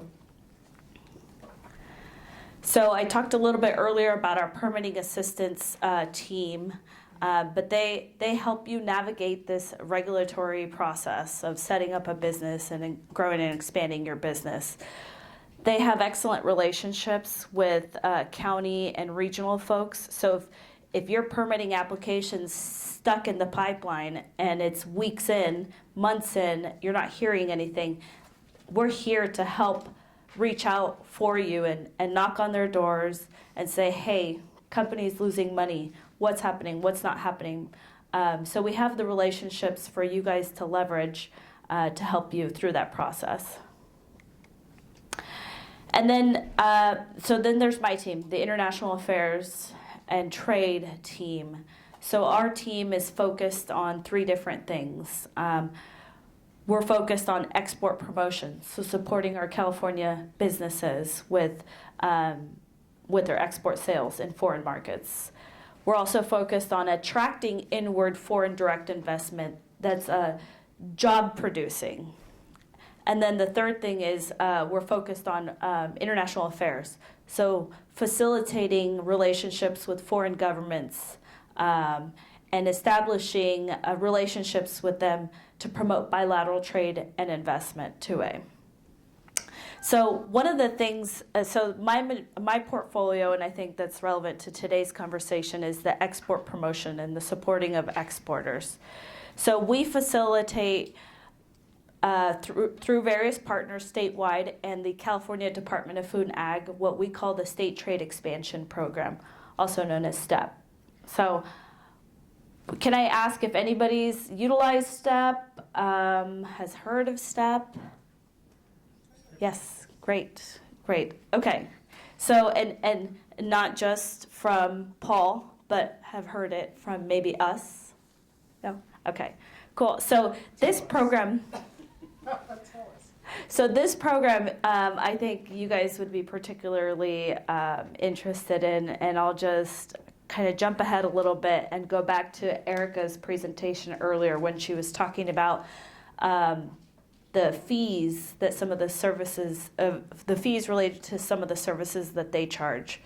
This program can help you recover up to $3,000 in eligible costs. So the Gold Key, the program, the in-country profile search, the in-country promotions, the trade show fees, this program can help you recover those fees. So backing up a little bit, the State Trade Expansion Program at a national level is funded by the U.S. Small Business Administration, so Paul's team out in Washington, D.C. And it's also funded in part by our office, the Department of Food and Ag, and our various trade partners that we work with to help facilitate some of the activities related to it. So every year, the state of California, we compete for this federal funding to support and promote specifically small business exports. So Paul, put in a good word for us, please. It's a great program, you guys. If you don't mind me just stepping in. Yeah. They select programs throughout the year, but then one of the things I like too is if you're developing marketing materials in a foreign language, come on, anybody that's going to, there's the possibility for reimbursement. So if there's possibility for reimbursement, you want to take advantage of everything that's out there. So. Yes. So the goals of the program are pretty simple. So if you're exporting, we want to help you export more. If you're not exporting, we want to help you get started. So it's plain and simple. And why does it matter to us? What's the catch? No catch. It matters to us because it supports jobs and sustains jobs here in the state of California, and therefore it supports our economy. So that's what matters to us, and that's why we host this program to support exporters. So as Paul mentioned, there's different ways in which you can recover some of our costs, and I'll go into those particulars in just a couple of slides. But this program is designed to provide export assistance. We design activities that'll help facilitate matchmaking, marketing assistance. We facilitate activities that will build in foreign trade missions that are led by our governor or lieutenant governor or by our office. We also design state pavilions. So if you've been to a trade show and you walked by state pavilions, particularly a California pavilion, we organize those. And what is that? I don't know if I'm speaking too generally, but what that means is we'll identify certain trade shows that service major industry sectors that are relevant in California, so aerospace, automotive, food and ag, med tech, consumer products, etc. And what we'll do is we'll carve out a space at a trade show, typically within the U.S. pavilion, and we leverage our California brand to support your exhibitorship at that show. So within our pavilion, you get a carved out space for your company to exhibit and meet and interface with buyers at the show. So we get a lot of success from our companies that participate in trade shows through our pavilions. So through our STEP program, I'll share, I think I have a slide on the different trade shows that we've supported before, but these trade shows through our pavilions are great if you're a first-time exhibitor at a specific show, first-time exhibitor in a market, or if you're a repeat exhibitor in a certain show and just haven't had any luck or any visibility or just are struggling, right? So it's a good way, it's a cost-effective way. So, for example, we are currently organizing participation at an aerospace trade show in Chile, Santiago, Chile. And if a company is to exhibit on their own through the U.S. pavilion, you would pay $5,000, roughly, to exhibit on your own in your pavilion. Through our participation and through our state pavilion, your participation fee is $950. So we do use our funding to subsidize your participation in trade shows. And it's been great success for us. Go ahead. Was it California registered company, manufacturing? How do you define what? So that's a great question, and I think you're talking about eligibility. Right. Yes. Yeah, you probably get that. Yes. So I have a slide for that. Sorry. Yes. So there's a number of ways in which we can help facilitate matchmaking and opportunities for international sales for small businesses through this show. Through this program. So the basic qualifications to participate in our program, it looks hairy, but it's quite simple. So we have to follow the definition of what SBA defines a small business. And so based on your NAICS code, you are defined small by your revenue or the number of employees. Typically, we see that companies fall within the number of employees, and it's usual that it's 500 employees or less.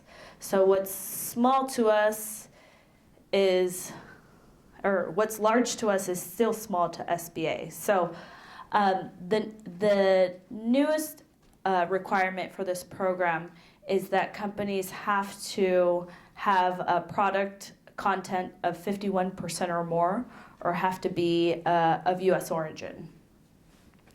The second is that you're registered to do business in the state of California and that you're in good standing. In other words, you're not delinquent, you're paying your state taxes, etc. The other is that you have to have been in business a minimum of 1 year, before you participate in our programs, and that you have the financial resources to transact internationally. In other words, you're going to have to spend money before you make money. And so if you're not sure if you're there yet, you can work with our office, you can work with Paul's office, you can work with commercial service to determine your export readiness. Go ahead. Just out of curiosity, can you be an individual or do you have to be a company, kind of entity for 1 year? You have to be a business. And I should clarify, you have to be a business organized for profit. So we get universities and nonprofits that come to us and want to participate, but unfortunately you have to be a business organized for profit.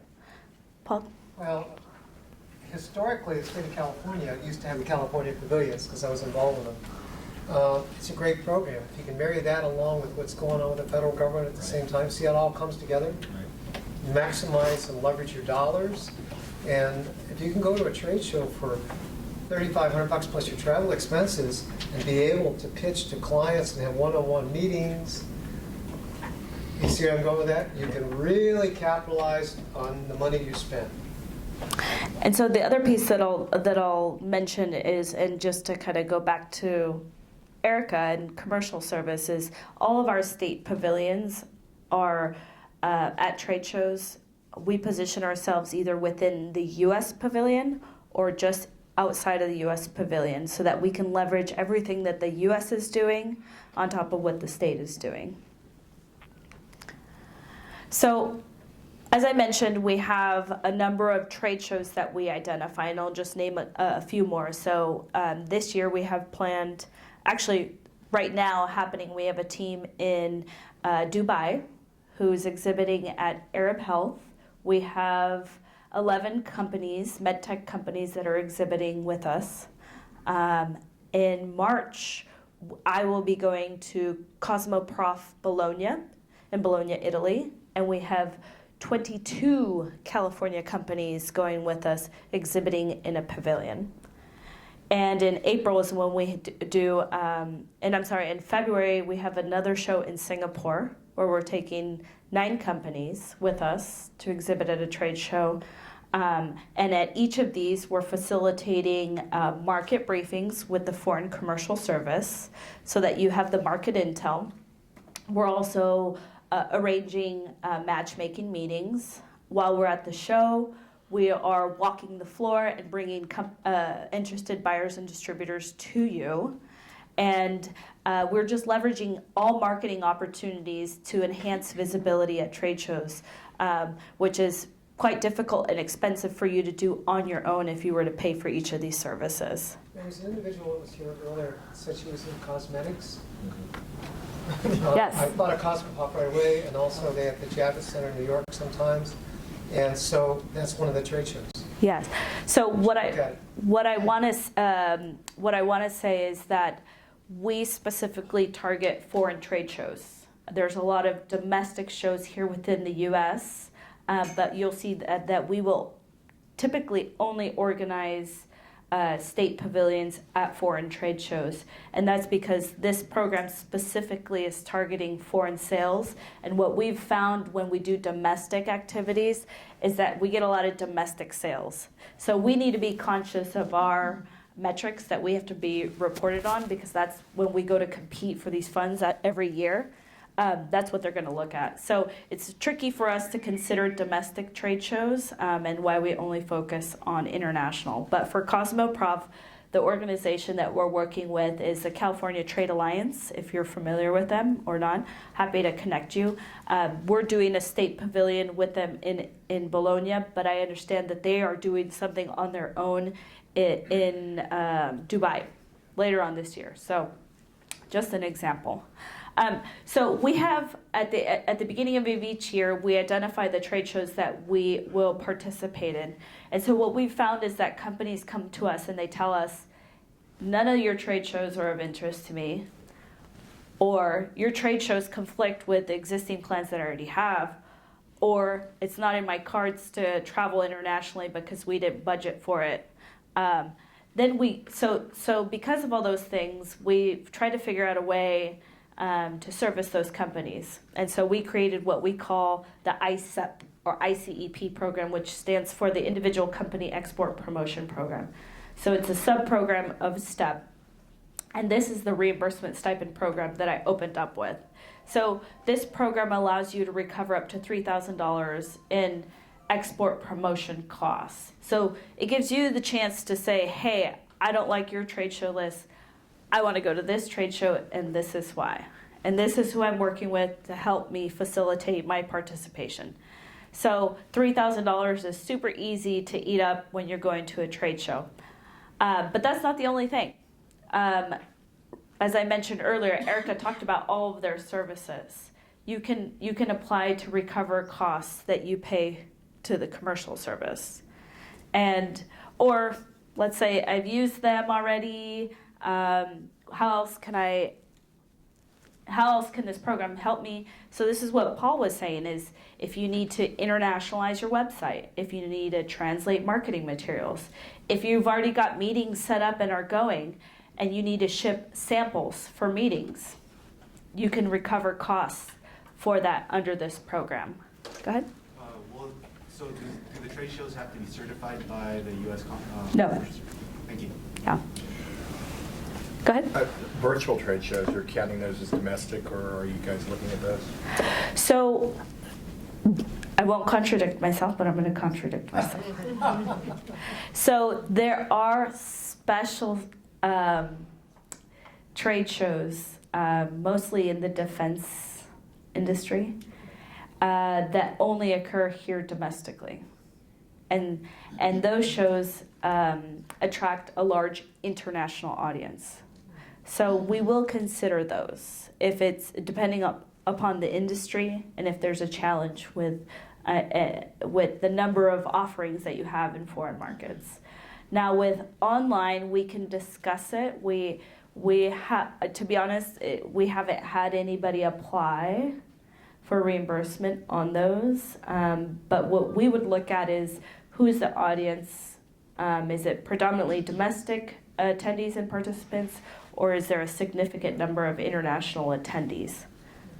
I just have a question too, might be good for the audience. A lot of people here are talking about ag, and I always think of wasada. I will get there. Okay. Yes, we're on the same wavelength, Yeah, so Paul. you can do both. Yeah. Yes. So you're about to get as much money as you can, right? Yes. So, go ahead. Okay, just asking, do you have a provision for maybe a company that specializes in a product which just requires targeted marketing? Because not every service or product requires me, for instance, to go to the, what do you call a trade show? The trade show, exactly. Yeah, so can I still apply for the California STEP ISO if I have a list of maybe targeted prospects that I need to go and market my products to? Yes.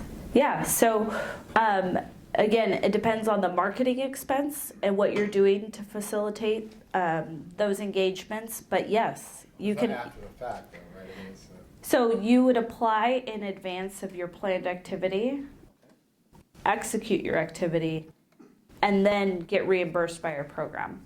And that's because you have to show us proof via receipts and whatever else that you might present us that you actually spent the money on what you spent it on, and you're not just getting free money. But yes. So the other thing that I'll mention is that this is a competitive application. And we have, let me see here. I'll go to this slide. We just went over all of this information. So it is a competitive application, and we do have 2 rounds of funding, or the 2 rounds of the application that we have open. So the first one just closed on December 31st, but don't worry, we budget the money accordingly so that there's enough left over in the second round. So it's worth noting that the second round opens up on April 1st, and it's for any activities that take place on the latter half of the year. Any questions on that? And so there's no retroactive application. So again, you apply before the activity occurs, you execute the activity, and then you get reimbursed. So typically, it takes about 10 days for us to review an application and get back to you, whether you were approved or not, or if we have questions or we require clarification. But we do budget about 3 weeks for the review process. Go ahead. Is there any constraints on the activities? They have to be supporting international sales. They have to take place during our defined period, for which, it's a performance thing. We operate on a contract with the federal government, so we define the performance period dates. But we can talk about it if there's any. International travel, would that qualify? I'm glad you asked that. I can't believe I forgot about that. So you cannot recover travel, lodging, or meals under this program. Other states, I'll just say it right now, I'll out ourselves. There's other states that do reimburse companies for travel, lodging, and meals. State of California does not. And the way that we see it is if you cannot afford to travel internationally, then you probably can't afford to transact internationally. You might not be ready yet. And so it's worked well for our companies this way, and we found that we generate greater outcomes by only allowing marketing expenses to be eligible. Paul, I don't know if you're privy to what other states are doing, but other states don't have as much success as our California companies do for many reasons. So I think we have a competitive advantage, but we don't allow travel, lodging, or meals. So, Go ahead. yeah, so that basically reduces the window for the opportunity for someone who operates in a foreign business. For instance, I'll give you an example. The company which I used to represent in Africa, an American company, I represented them in 5 Eastern Africa countries, and we had a private agreement between themselves and I. I no longer work with them. That's why I have my own business now. But then what happened was, if I put an advertisement in media, maybe in a newspaper, we share the costs. They would reimburse me 50%. If I rent out maybe a conference room where I'm going to perform maybe demonstrations and technical demonstrations for marketing purposes, we would also share those costs. Now, do you have a breakdown of the kind of expenses that... Those are all eligible expenditures. So if you're a consultant or you're representing your own company and you have to rent a venue, you have to pay for a marketing service, you have to ship samples, you have to translate materials, you have to develop marketing materials specifically for these international meetings. Those are all eligible expenditures for you. Yeah.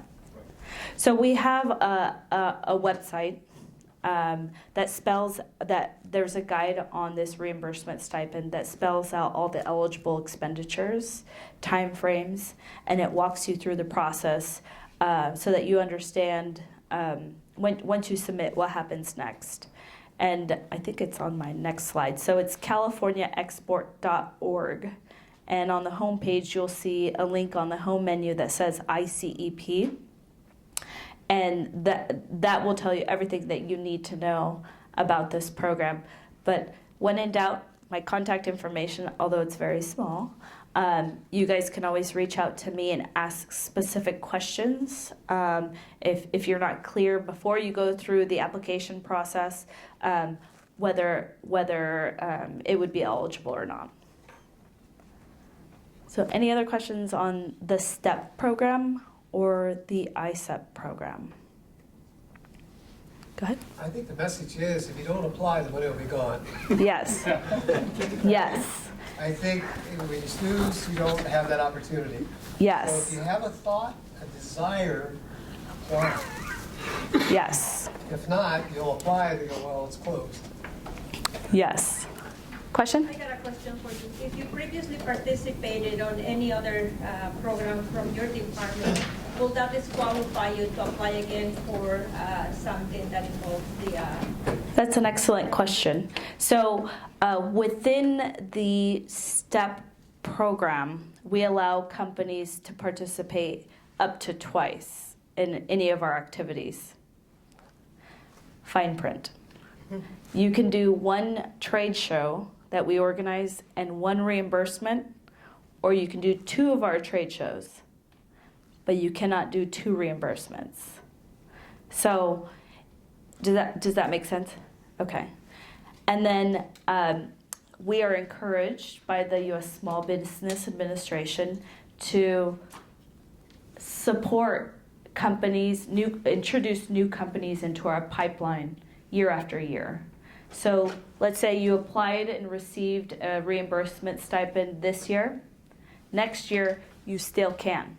However, we will give priority to first comers. In other words, we'll give priority to people that are brand new to the program. But that does not mean that you cannot apply and that you are not eligible. We have in terms of our other tax credit programs and incentives programs that I spoke of earlier on, you can participate in all of those and still participate in our STEP program. It would not disqualify you. Yes. Great. So if there are any other questions on the STEP program that you think of, or after you visit our site, it's not clear, feel free to reach out to me. So going back to Paul's comment earlier about WUSADA, so I have some videos on here, but so for those of you who aren't familiar with WUSADA, it's the Western U.S. Agricultural Trade Association. They are like the STEP program, but on steroids. They have way more money to work with than we do at the state, and they do an excellent job of supporting and promoting agricultural exports specifically. So I think I've talked a lot today. They have a great website. They have great videos. I plugged them into this presentation. Let's see if they work. If not, you'll hear my voice a little bit longer. So hang on just a second. Okay. So I don't know how loud this is. Is it Pepe? Let's see. Okay. The food and agriculture business in the Western United States, your goals are simple: to succeed, to grow. Sorry, I'm trying to get it full screen. There we go. Thrive. But a changing economic landscape, it's not easy.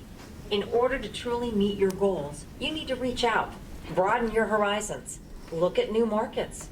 And the best way to do that is through exporting. Maybe you've already considered it, or maybe not. Either way, you probably have questions like, what country would want my products? How would I contact buyers or develop a working relationship?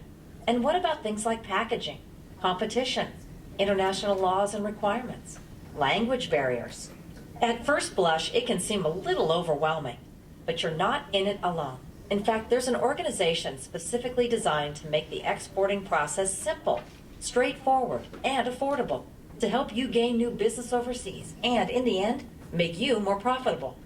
That organization, the Western United States Agricultural Trade Association. With more than 35 years of experience, our goal at WUSADA is simple: to take the complications out of exporting, all while creating opportunities, connecting you with the international buyers, and dramatically increasing your reach and revenue. We do it in partnership with the Western State Departments of Agriculture through 3 cost-effective programs.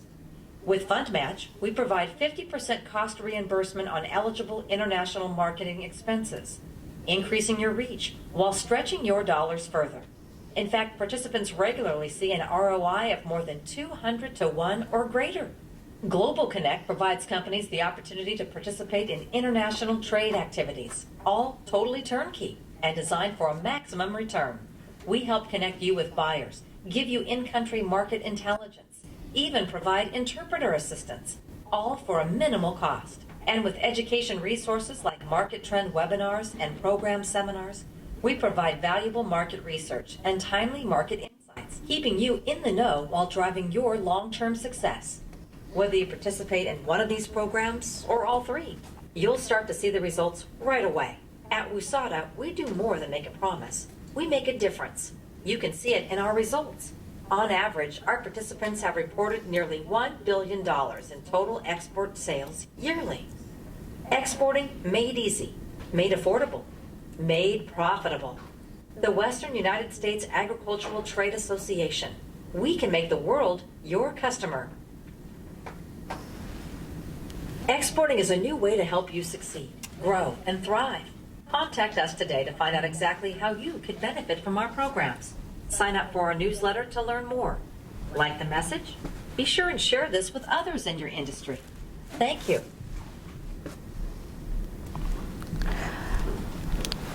Okay, so see, a lot prettier than what I would have said, but the the WUSADA, since you now know the acronym, as they mentioned in the video, they work alongside the state departments of food and ag. So in California, we have my colleague, Josh Eddy, who oversees the state of California's participation and representation in these programs. And so he's our state marketing officer for WUSADA. And so he and I are starting to work more closely, and Go-Biz will be supporting with our relationship with WUSADA. There are 2 more videos if you're interested in seeing. They're just about 2 minutes longer, but they do go into what they call the Fund Match and their Global Connect program. So if you caught the Fund Match, and I just want to point it out, the Fund Match program is cool because you can recover 50% of your costs up to $300,000. And that does cover travel and lodging. I don't know about meals, but that does cover travel and lodging. And so we just had a meeting in Portland last week planning out the rest of the 2020 calendar and the 2021 calendar year activities.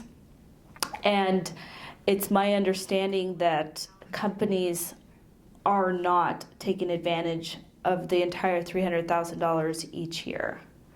And so what we'll be doing this year is getting on the road with WUSADA for the companies that are ag-based companies to spread the word about these support programs so that the government doesn't take the money back or reduce our budgets.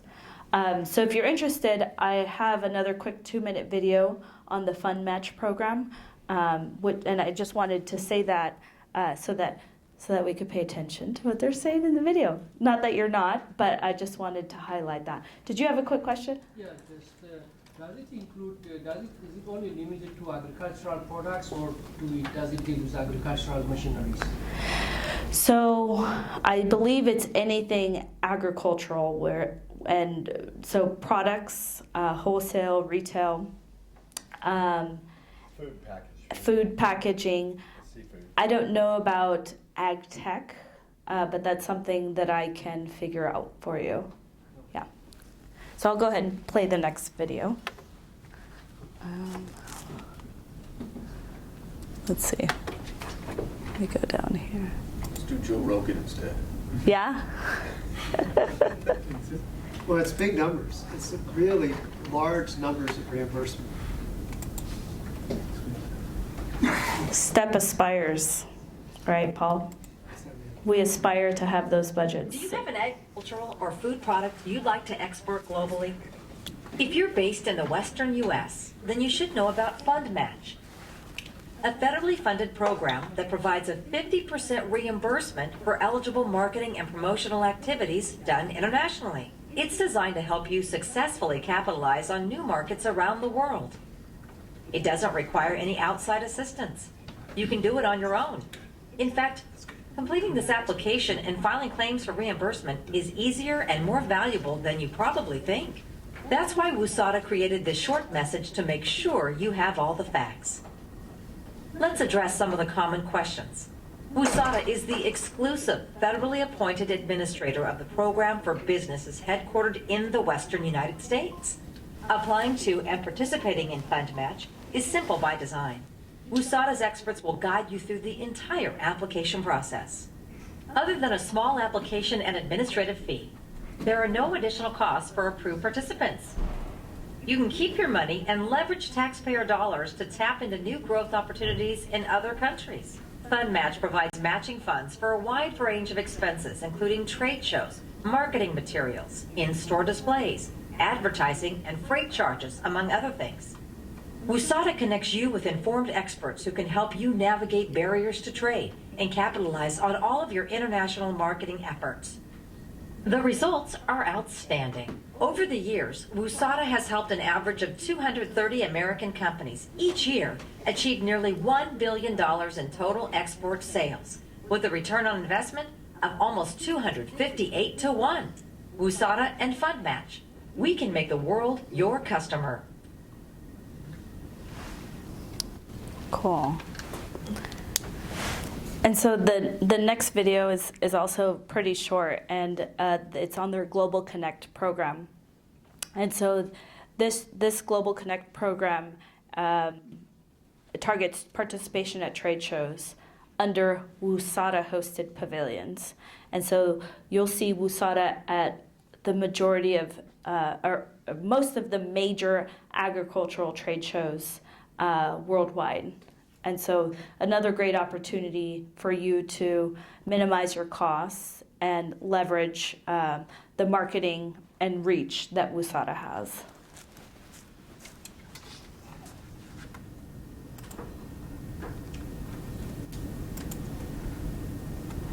Is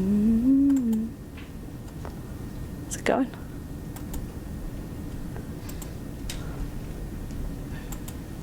There we go.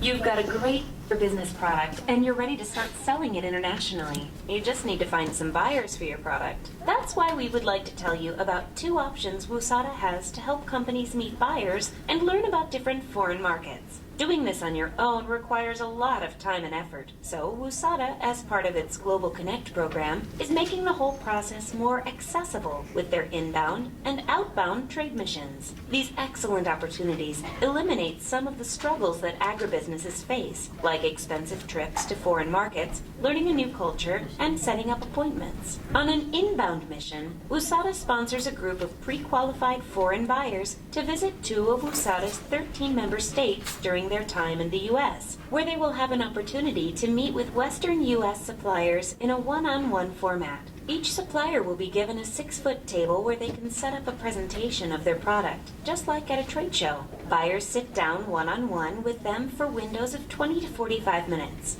The missions are a lot like speed dating, but instead of being rushed through 5 minutes of awkward conversation, you get focused, personal time with genuinely interested buyers ready to hear all about your product. Since buyers only have time to visit 2 of WUSADA's 13 member states during an inbound mission, this efficient setup allows suppliers to travel to multiple missions even if it doesn't take place in your home state. Present to interested buyers and get back home all in one day. WUSADA makes it easy to participate regardless of your home state. Let's say you're based in Montana and the inbound mission is taking place in Washington and Arizona. You can hop on a plane in Montana in the morning, meet with the buyers in Washington, and be back home in Big Sky Country by evening. It's a unique, low-cost, time-saving, can't-miss opportunity to meet with the top buyers of U.S. products without having to leave the country. Outbound missions are a fantastic opportunity to meet buyers on their home turf. You'll get the same one-on-one opportunity to promote your product. The added benefit here is that you will get a first-hand look at your potential foreign market, its trends, customs, and preferences. You'll get an in-depth look at food service and retail locations and get some market intelligence from WUSADA's local in-country partners. Since you'll be traveling as a group with other companies, you'll also get the chance to collaborate and share ideas. All the tours and meetings are arranged for you by WUSADA, so all you have to do is focus on promoting your product. The inbound and outbound missions are one-of-a-kind, low-cost, low-stress opportunities to get your product directly in front of the people who can make a difference when it comes to selling your product. Visit our events calendar to find out about upcoming inbound and outbound trade missions and how to register at wusada.org. So I lied, that wasn't the trade show video, that was the inbound and outbound activities, but you get the gist. We are creating plenty of opportunities for you to interface with potential buyers and distributors of your products. And our goal is to promote jobs here within the state of California, WUSADA and SBA and Commerce, to promote job creation and retention within the U.S., and it's your taxpayers' dollars at work. So I know there's a lot of information that we shared today, and you can reach out to any one of us. As it relates to state programs, you're welcome to reach out to me. But I will say again that we don't do any of this work alone. We leverage one another's expertise, our reach, so that we're not duplicating efforts and we're maximizing resources. So are there any questions about these programs or anything that I've said? Any comments? Any requests? I have a question. Go ahead. We're working on a trade mission to Kenya with Bud Culligan. I understand that Bud is gone now. Who's taking his place? That's a good question. So we are currently experiencing a transition in staff on our international team. And so we have new leadership. His name is Kaina Pereira. He oversees our business investment services unit. And I'm happy to be your point of contact in the interim. It's for us to figure out where to go from here. We do have a trade rep, a trade and investment representative for Europe, who's also covering the Africa market. So Emily Desai. and that's who you would be working with. All right. Yeah. And then one more question here. Yeah, I just wanted more information about the Cosmoprof that's coming up. I wanted to know more information about that. Okay, happy to connect with you afterwards, and I believe there are still some spaces left. There are some spaces left within the pavilion. I think maybe 2. So if it's still of interest to you to potentially plug in, happy to get you plugged in. Thank you for your presentation. Are you going to leave maybe some of your cards up on the blue table there? Yes, happy to do that. Thank you. Yeah. Any other questions or anything that needs clarifying? Lots of info. Don't let us overwhelm you, because I know we typically do. We use our jargon. We talk acronyms. So don't hesitate to reach out to us. Thank you. That was brilliant. Cool. Hey, you guys. I was just trying to put myself in their shoes. Can you see? There's a lot of information. That's why I wanted to be as interactive as possible, because we want to be able to identify your needs. I was looking around. I'll let you do it. The state of California is a very valuable partner. They work very closely with the U.S. Small Business Administration. We fund things jointly, and we work on the export outreach team together, and also foreign direct investment in the United States as well. I believe the next presenter is Dr. Sarita Jackson. Is that correct? Dr. Sarita Jackson, are you here? Yes. I had the pleasure. I want to say again, a lot of these people that are presenting.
Yes. Okay.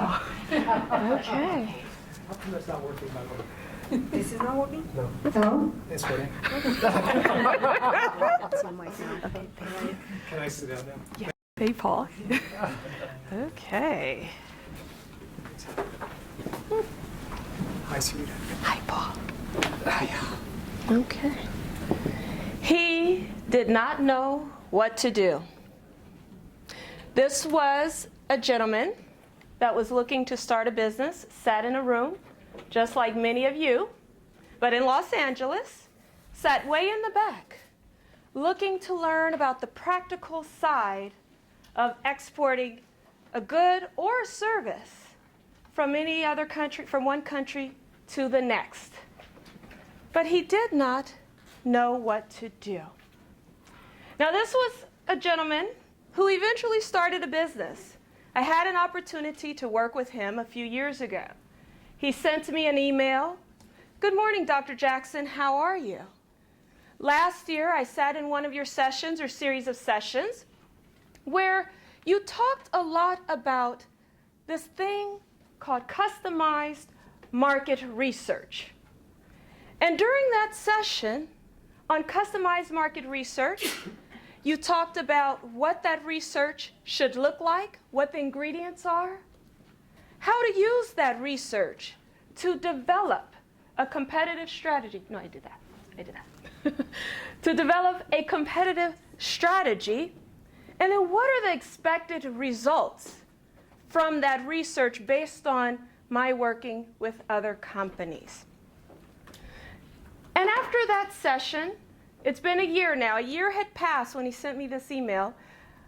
I became very, very inspired with all of that information that you shared, because when I went to your session, I was looking at, okay, how do we actually move a product from point A to point B?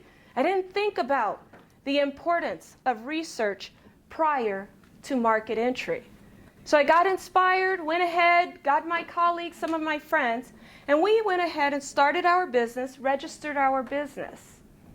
Taking all of the information, the resources, many of the resources that you've heard this morning, gone through that process, got the data, but we've hit a roadblock. And I'm just going to take my friend in the back right there that asked about the targeted markets. Perfect, because that's exactly what I'm going to address. When you have a list, when you have a targeted list, prior to even going to trade shows and doing all of that. So this gentleman started his company. When he emailed me, we corresponded back and forth a couple of weeks. And then we met in Los Angeles at a cafe. And I got a more sense of exactly, okay, what have you done? What has been your progress to make sure that you are ready? And when I talked to him, I said, well, why don't we look at the type of research based on the type of company, where you are in this whole process? Let's look at the ingredients that would be most appropriate for you. So some of those ingredients I'm going to show you this morning. But when I showed them to him, he said, okay, I'm ready to go. This is something that I haven't seen, not even in your session. You did not talk about it, about the detailed drilling down, not the general level, cookie cutter strategies or just talking points, but really finding that detailed level market research that's customized, that applies to a particular product or a service. Now, I went ahead, he was excited, I sent my scope of work, and then I heard crickets. Didn't hear from him for the next few days. But eventually he came around, I got an email, I'm ready to go. We worked on a project. I'm going to show you some of the types of research that is very important for small businesses or even startups when you're thinking about research, getting beyond the Googling, as I say. But when we finally finished that deliverable, I worked with him for several months, a couple of years ago. When the deliverable was done, he was very, very satisfied. We went out and had coffee. Usually, a lot of times when I finish with a company, at least they're happy to bring me and invite me out for coffee. So he said, Dr. Jackson, I have something to admit to you. I'm very happy with the work, but I have something I need to tell you. Do you remember when you sent that scope of work and for a few days had passed and you hadn't heard from me? And I said, yeah. He said, the reason being is because I took that scope of work, all of that information of what you proposed as to what my company needed. We're in the early phases now. And I took it to another consultant. And the consultant said, oh, that's great. That is the type of information that will help your company to get to the next level. Get out of just the startup phase and really get to the next level in this space of international trade. But why should you pay for that information? Oh, you could get it for free. You could just go on and Google, look at it online. And which he did, which was fine, because there are a number of really, really good resources where you can access that information, get specific data that can help you starting out. Then he was a student at a university, utilized the databases, because as a student there, he can access those databases for free. But what did it result in? Just him being frustrated. Frustration. One of the things he said was, when I got all of this information, all of this research data, after 15 minutes I had a headache that I just threw my hands up and said, I don't know what to do. Even though I have all of this information at my fingertips, I don't quite necessarily know what to look for so that it makes sense for my particular company. So he was caught in what I call the data maze. So how do we get him out of that data maze? So the example here that I'm going to show you is actually similar to the work that we did on his project, but I'm not going to present the information from his project. Rather, I'm going to use the U.S.-Filipino trade between the U.S. and the Philippines to exemplify what research should look like and give you an example. Now, this is based on, I was invited to give a talk before a number of business owners from the Filipino community in Carson, California. And many of the business owners were interested in how do I increase my exports from the Philippines to the United States. But this information is still the same for the U.S. outside, U.S. to other markets. Now, when you go online, you can get free information. And a lot of times, the starting point would just be, all right, if I'm a producer in a particular industry or a particular sector, let's say agriculture, that was mentioned earlier, the agricultural sector. And I have some kind of food product. Well, when you go online, one of the things you're going to first see is, okay, it's going to tell me that, all right, there is a demand for fruit and nuts coming from the Philippines. Actually, that's the top export from the Philippines to the United States. And I promise I'm going to bring it back to the U.S. out. But nonetheless, it's still exporting, so the process is the same. From the Philippines to the United States. Now, you may get, okay, fruit and nuts, and have the code. So you guys are going to be familiar with this thing called a harmonized code, HS code, harmonized system, what the classification is for that particular product so that you can determine, is there really a demand? Are there really opportunities for that particular commodity? But what we're looking at here just lets us know, okay, fruit and nuts coming from the Philippines to the U.S. market, that here is the dollar value, a little over 100 million, close to 200 million in 2017. All right, that's great. That's good to know. But if I'm a business owner sitting in the seat just like you, eyes wide open, all like really interested into this, and I'm trying to think about what does this mean for my particular company? Or what does this mean for my particular product? Okay? And I do focus on services as well, but since a lot of the people in the room are dealing with products, I'm just going to talk mostly about products right now. But what does that mean for my product? Well, this means very little, right? So let's dig deeper. Now, what I proposed to that gentleman was this thing called a competitor's analysis. Now, obviously, if I wanted to know about exporting or doing business in another market and doing research, I have to know who my competitors are, right? Or am I just making that up? You want to know who your competitors are, right? Okay, I was about to get worried. A bit quiet there, okay? You want to know who your competitors are. But we don't just want a list of competitors. Now, again, this is from my example from the Philippines to the United States. So if I'm a fruit producer, I might be producing pineapple. Okay, that's one of the top exports. Well, this gives me a list. Now, this is just a short list. But from research, when you start to think at a different level beyond whatever I can access online or what someone told me about who my competitors are and just getting a very, very short list, why not get a list of all of your competitors? Now, it's going to depend on your scope. It could be sitting right here in Los Angeles. I just need to know what other companies, direct competitors, indirect competitors, are right here in the Inland Empire, or in Los Angeles, or Southern California, or the state of California, or the United States. Or how about globally? Because I'm not just competing against someone else right here in LA or someone else right here in the United States. I also have global competitors that I need to take into account from countries from all around the world. So this is one of the things that I provided for that gentleman, a list of all of the competitors. Now, why do I call it a competitor analysis. Because we get beyond just a list.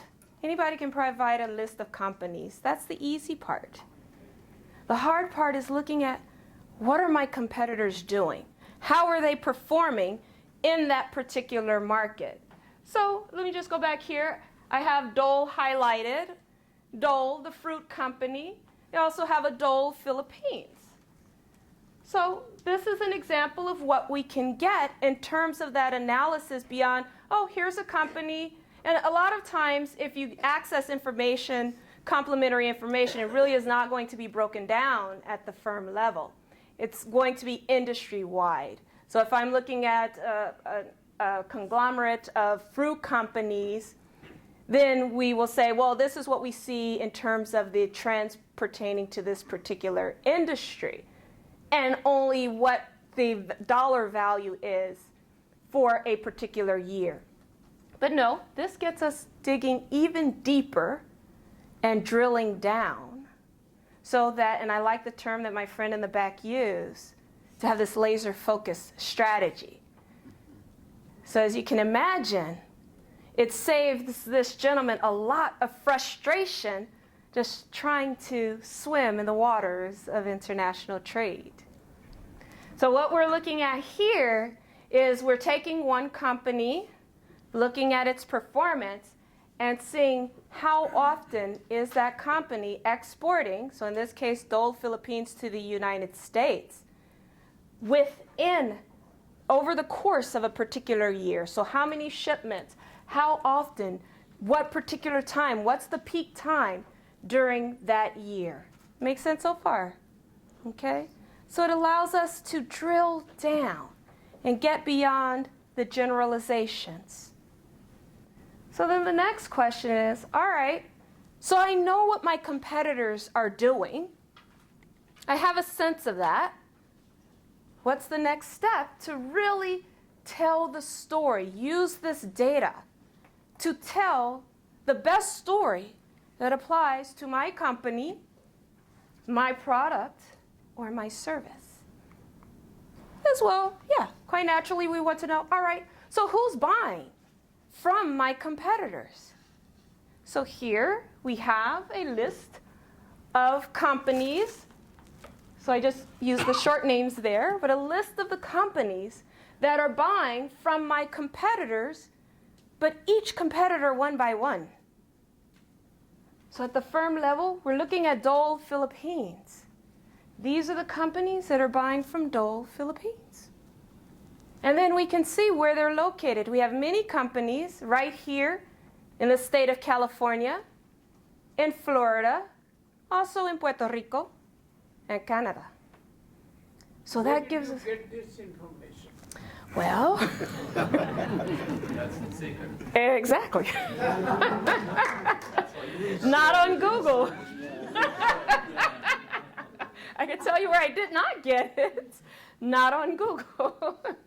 But generally speaking, from a variety of sources that comes from whether it's the WTO, the United Nations, different countries where they collect information. So I'm that geek. That's why I wear glasses, right? Not to say that all people that wear glasses are geeks, but I am. The reason why I am, because I have to sit there, I just go through that. That's what I love to do. So I look at a variety of different sources, get that information, and then pull it together, tell the story, and have it make sense to that company, that business owner, and as it makes sense to his or her products or services. All right? Okay. All right, so as we can see here, now this is just to make it as simple as possible, but where you can see even how often the buyers, to really get the active buyers. We don't want just a list of buyers, because some may not be buying. And I've actually encountered this, where I've utilized other resources, other researchers, and I will get their list of buyers and then leave it to me to go research that research information and find out that some of the buyers are no longer active.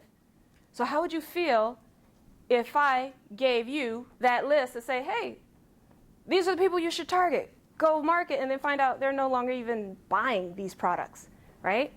So the key thing is to get a list of the active buyers and then see how often they're performing how often they're buying during a specific period in the year, and adjust accordingly. Okay? Any questions so far, besides where I got it? Okay, so the next thing that I want to say is when we're looking at data, and I keep saying telling the story and how that information makes sense for me as a business owner, my team, that product or that service. But there's another component that's often left out. Now again, I'm the researcher. I'm in research mode. But there's something that's often left out. Now I can present this information to you, and you have right in front of you exactly what you see and tell a story from that. But there's something that I want to caution against. I worked with another company, also focused on trade between sub-Saharan African countries and the United States. Another company, the beginning of last year, the first quarter of last year. And as I was doing the research and concluding the project, I had a conversation with one of the team members, which I was used to hearing. So I was pretty much prepared. Now, by the end, she was very, very happy with the work. She was very, very happy with the work. And her comment was, I am so glad that you prevented us, but with the information that you shared with us, it forced us to rethink our strategy. So let me just talk a little bit about what happened. Is they had done their own research, and they were very sophisticated. So the research that they had done that I had seen was pretty good. But it was very restricted. They had limited information. It was good information, but very limited information. They had details, but they didn't have all of the details that they needed so that they could see the bigger picture. So they had limited information. And when I was talking to this team, and as I said, this is a conversation that I've gotten used to. Well, I expect this particular product to be doing well in X market, or that product doing well in another market. And now, at least with this company, there was some research going behind it. Now, in other cases, in another conversation I had with another company, because one of the team members was so adamant, it was more so, well, because this is what I was told. Or maybe they had found something, I don't know. But it wasn't as accurate. And when I completed the project for this company, basically, I had to tell them, you have to look at what is not there as well, and what that information is telling you. So you're thinking that the trends or this is what is supposed to happen, but we can only go off of the information as detailed as possible. So even though what you were expecting is not there, and I'm glad that they finally relented and said, okay, I get it. Once we started moving towards strategy and implementation, they understood. But to look at, well, whatever you're expecting, if it's not there, then maybe you should rethink your strategy. Otherwise, you just might spend a lot of time, energy, limited human resources if you're a very small team, and then of course along with that is money, possible frustration, trying to find out something that was revealed to you before you even started. So with that particular company, I do check in. I always, when I'm done with a project, I will check in every 6 months. And when I followed up 6 months later, that was exactly what that person said. I'm so grateful for the honesty, not telling me what I wanted to hear or what I wanted to see, but also showing me why this is the proper approach. Okay? And then afterwards, I was able to connect those team members with the resources, particular resources, and pretty much some of the individuals I connected with them with who did not know anything about the work that I'd done, didn't know anything. It was just I thought, well, these would be people who could help you when it's time to implement.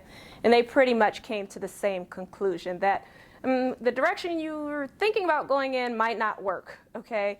But you might want to think about this direction, okay? So just to really be open to the possibilities, because again, a lot of times we may go in and expect one thing and not necessarily, that might not necessarily play out in reality.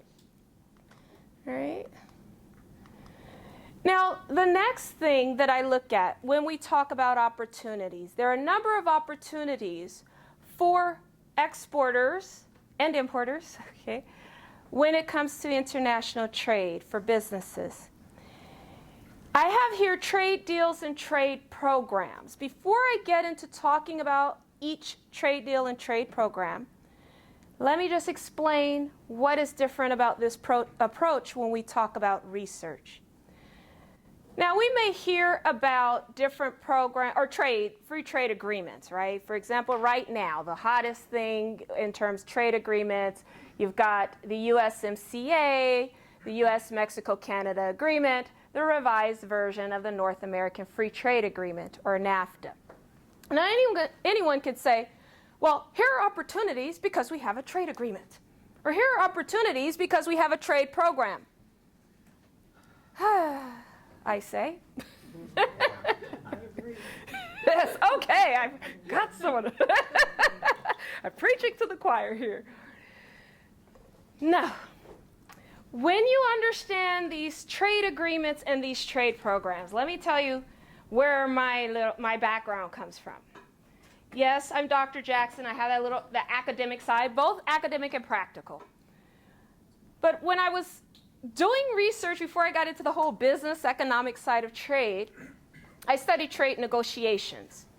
So when I would travel throughout Latin America to begin with, the Caribbean, I actually would study how these agreements were negotiated. And I take that information to help businesses to understand, if you're talking about a USMCA or any other program, you have to understand how those agreements are structured. NAFTA, for example, okay? I'm going to go back to the original one. NAFTA. Well, if I'm in the petroleum industry or telecommunications, that's not even a part of the agreement. You have to understand what's in the agreement, what products are in that agreement, to get the benefit from that particular agreement. You have to understand when you have a particular product or a service for that matter, what are the provisions as they apply to your product or your service. Okay? So let's go here to generalized systems of preferences. Now, this is a program that goes back to the 1970s. Did we know that? Have we ever heard of generalized systems of preferences? No. No. Wow.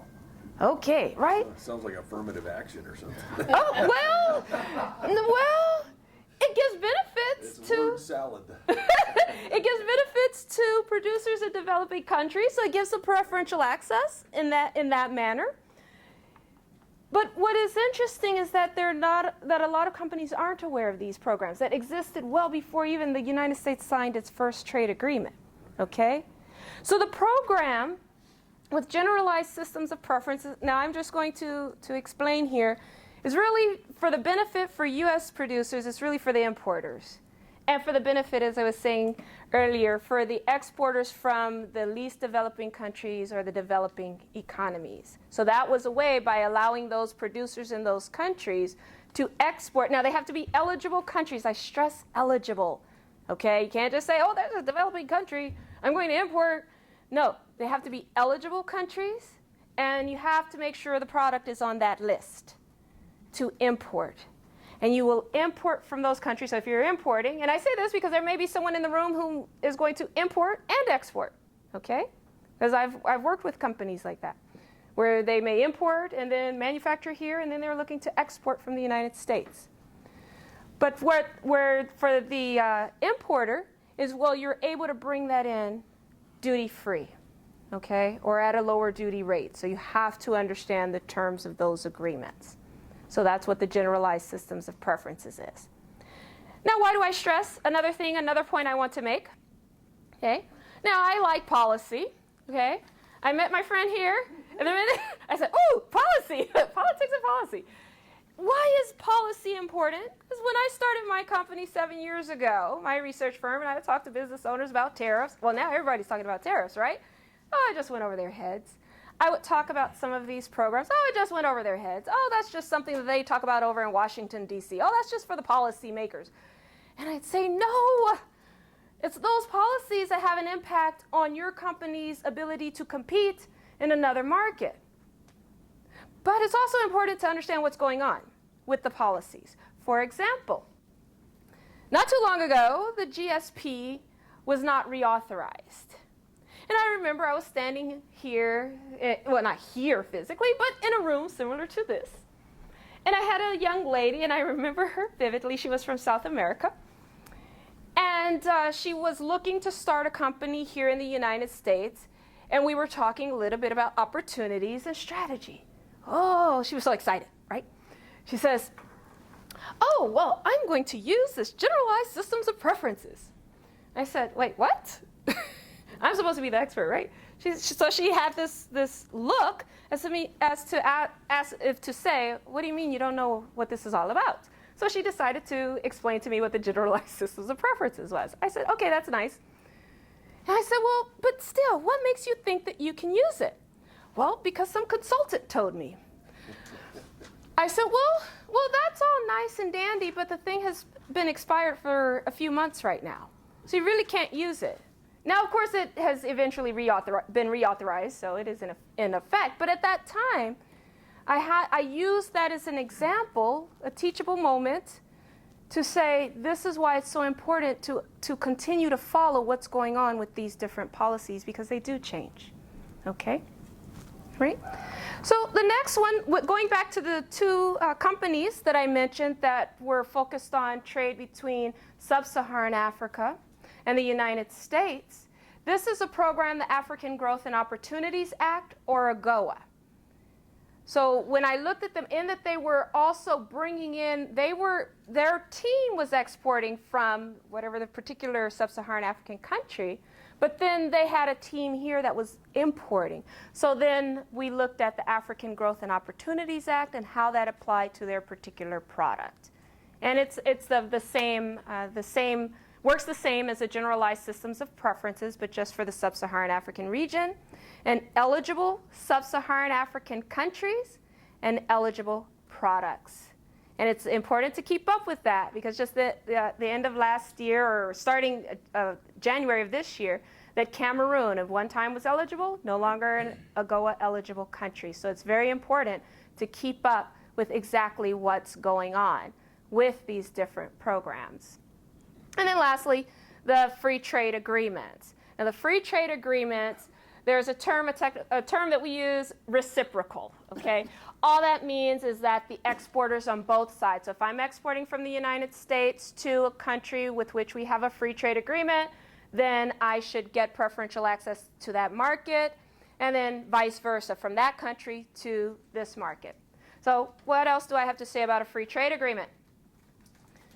It's very important to understand the provisions. I've already talked about that. But as it pertains to your product, each product is different. Let me give you an example. I was in the Dominican Republic, and I was talking to business owners and from different industries, but mostly agriculture. And I remember that there was a little concern, I should say, putting it lightly, about the agreement for the agricultural producers. And it was a valid concern, very valid. But I remember when one of the ladies was talking about the agreement, and it's in effect and everything, and I said, yes, it is in effect, but not for your particular product. What? Wait, but it's in effect. No. Especially with agricultural products, you will have what's called a phase-out period. For example, NAFTA. NAFTA took effect in 1994 officially, but was not in full effect until way later. Okay? That's because you have to understand what are the rules with your product. If it's an agricultural product, then there may be a 10, 15, 20-year phase-out period before. And when I say phase-out, meaning when the tariffs, those taxes on any goods traded between the member countries, are actually reduced all the way down to zero. In other words, eliminated. Okay? So those are the things to look at in your research that gets even deeper. Okay? Can I make a comment? Oh, sure. This also works on that reciprocal in a personal area. And okay. I did this on my own. My product was my husband was exported to Mexico. He was lost for 13 days. He was with his best friend. Yes. And the best friend died. Oh no. And I was so angry. And we talked to lawyers and lawsuits and all this other type of stuff that the lawsuit was settled for a minimum amount of money, let's just put it that way. And it was in federal court. But at the time that we found him, got him out of the hospital, and got him home, I was very angry, and I sat down and I read the NAFTA agreement. Awesome. Okay. Awesome. Yes. I worked under NAFTA. I knew that that was the agreement I had to read because I had to fill out all the paperwork of the products the company would send them to Mexico. So I sent an email to the NAFTA Secretariat and asked them, can a purchasable citizen file a complaint against a business? And if they can, I would like to file a complaint for $22 million against Mexico for not regulating the fishing industry.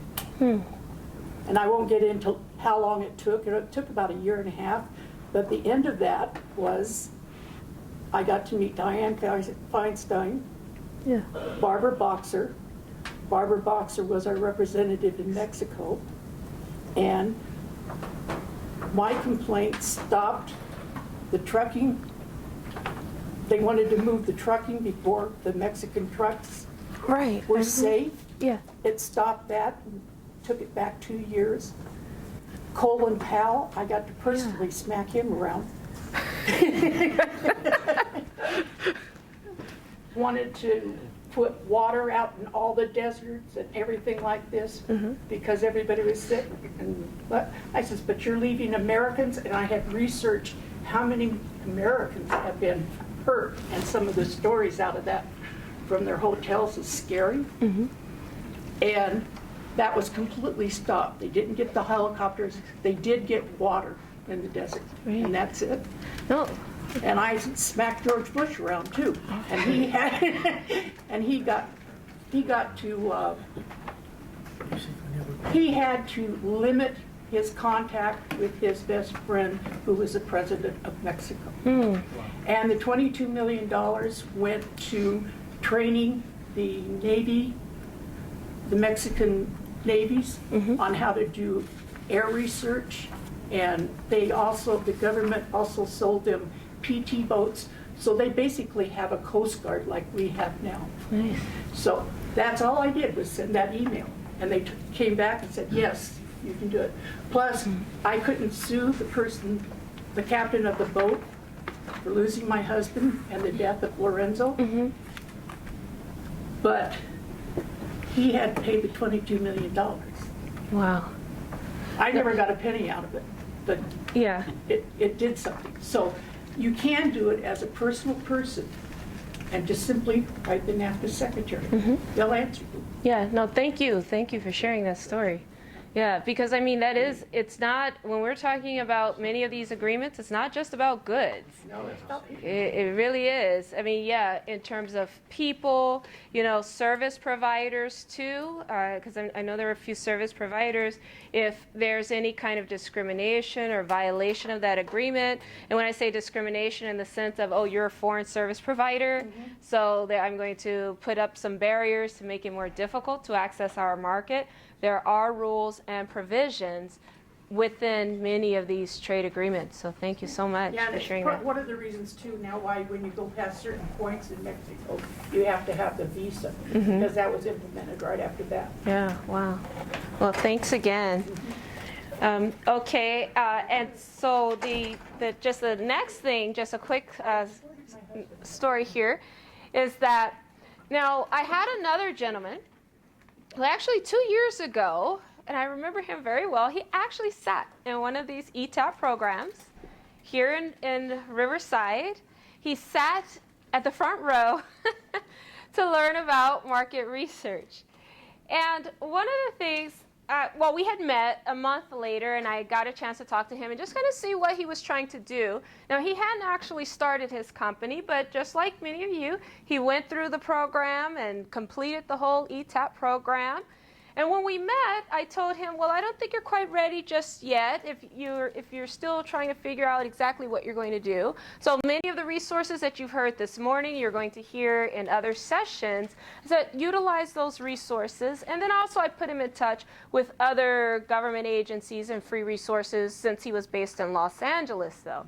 So since he was there and it was easier for him to access, I would connect him with people that I knew in Los Angeles.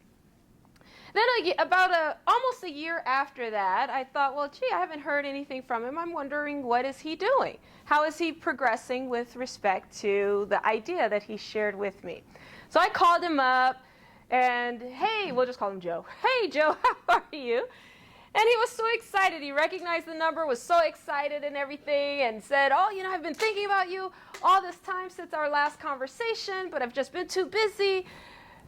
And I said, okay, that's great. I'm so glad to hear that you're doing well, but how are things going with your idea? Well, they're not going. What do you mean they're not going? I've sent you to all these resources, and I know he did utilize them. But he said, well, what happened was that I got all of the information, but I still was not clear as to how to make it apply to my particular product. And again, this is one actually coming from where he would travel back to his home country in West Africa, export certain products to the US, and what he was looking to do was to manufacture this particular, well, it was in food manufacturing, so to take the inputs and manufacture them into a particular type of snack and sell them here in the United States, and then when, not if, they do well, then he was looking to export around the world, even if it's just starting right here in the North American region. So when I talked to him, I said, okay, well, the whole buyer-competitors analysis might not necessarily be exactly what you need, but of course we are going to look at who the buyers are, who the competitors are, but we just have to get you started, right?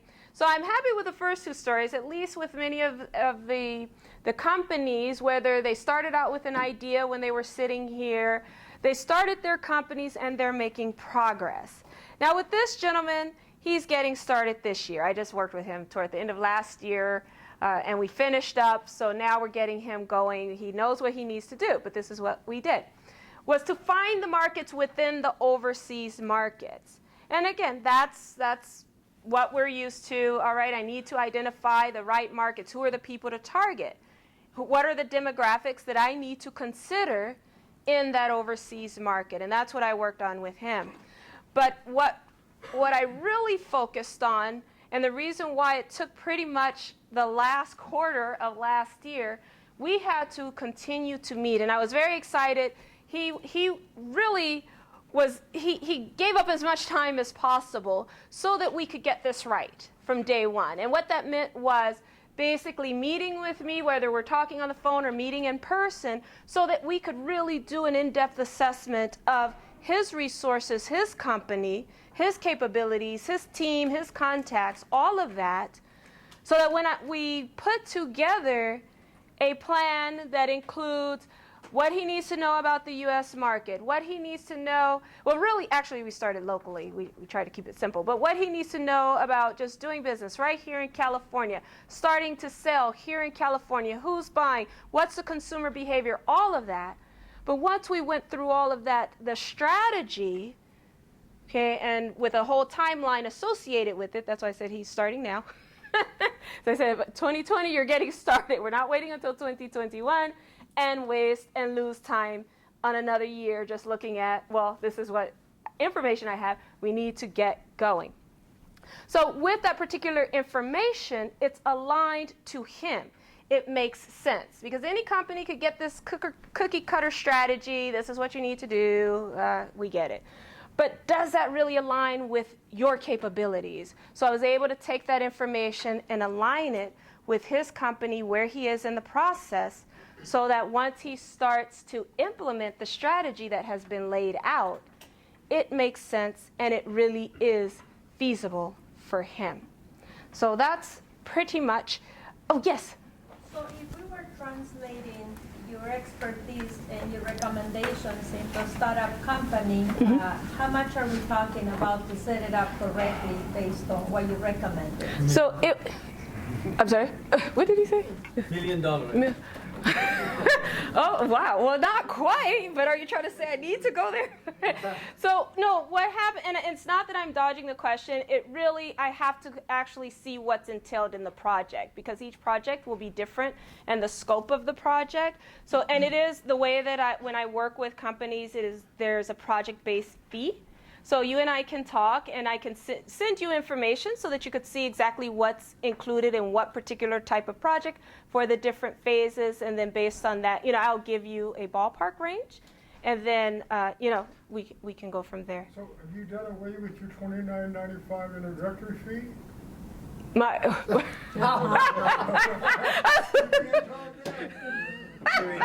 Sarita, I want to just ask a couple questions. Okay, sure. Well, you might want to share what your background was with USAID and what you were doing. You worked a lot with the free trade agreements, didn't you? Yeah, absolutely. Oh, did you miss that part, Paul? I probably did.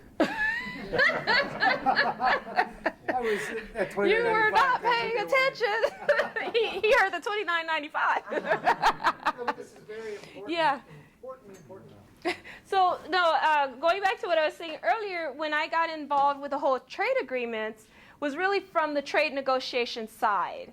And in order to understand trade negotiations, because I'm thinking, I'm just going to look at what the governments are doing. And then for me, when I was actually studying many of the trade negotiations, starting with the U.S.-Panama Free Trade Agreement, I'm thinking, I'm just going to see what this stuff looks like. And then I was interested in knowing, okay, the businesses are the ones who are affected the most. I know the governments are doing the negotiations, but the businesses are affected. So my research from that space was actually looking at, how do the businesses, different industries, whether we're talking about small, large businesses or by industry, how do they have an impact on the outcomes of these agreements? So that's how I got involved, and then I worked in Washington, D.C., a number of projects that were funded by the U.S. Agency for International Development in the Southern African region of, I was in Botswana, worked in Botswana mainly, Gaborone, because they have a trade hub there, where it was focused on helping both the governments and businesses understand how to leverage trade agreements, whether we don't have one, unfortunately, with sub-Saharan Africa, or the continent of Africa, there's only one free trade agreement, and that's with Morocco. So we don't have any trade agreements, but how to leverage AGOA, or how to leverage some of the regional trade blocks at that time. So that was a lot of the work that I did. And then, then I continued on, continuing to do research on these trade negotiations. And the way that I got here was in the Dominican Republic. When I was living and working in the Dominican Republic on a Fulbright, I'm trying to talk to the businesses and get information from them. And when I would talk about the trade agreements and break it down, the details, getting into the technicalities of it, then I was hired to travel all throughout the Dominican Republic, travel to Costa Rica to talk about the trade agreement between the United States, the Dominican Republic, and 5 Central American countries under what's called DR-CAFTA, so the Dominican Republic Central American Free Trade Agreement. So that's how I got to this space. Is there a question? Yes. I'm actually very glad, and I'm thankful to you for bringing the issue of AGOA. Yes. And it's really nice to talk to someone who has worked on AGOA. So as far as the little that I know about AGOA is concerned, yes, you guys have provided very good opportunities for businesses in Africa, sub-Saharan Africa, to access U.S. markets, and mostly for duty-free kind of services. I have personally known some people who have really benefited from that opportunity. Yeah. Sub-Saharan Africa really has very little ways of accessing the U.S. markets. Exactly. Some of us who used to do businesses from Sub-Saharan Africa, we were really facing rough waters here whenever we would come to negotiate for maybe business partnerships in the U.S. because our competitors would really maul us, especially from China. And we have very little defenses. Now I'm on this side of the waters. I'm trying to access the African market, but I need to know if AGOA now has the provision to support small businesses in the U.S., just like the way they're supporting. I mean, from the U.S. to access Africa. To export to Africa. Oh dear, you're opening a can of worms there. Okay, so let me take that question in two parts. If you are a textile producer, yes. Because it's, okay, so AGOA, just like the GSP, is unilateral. So it still is just mainly for the exporters from the eligible sub-Saharan African countries that export to the U.S. And you're absolutely right.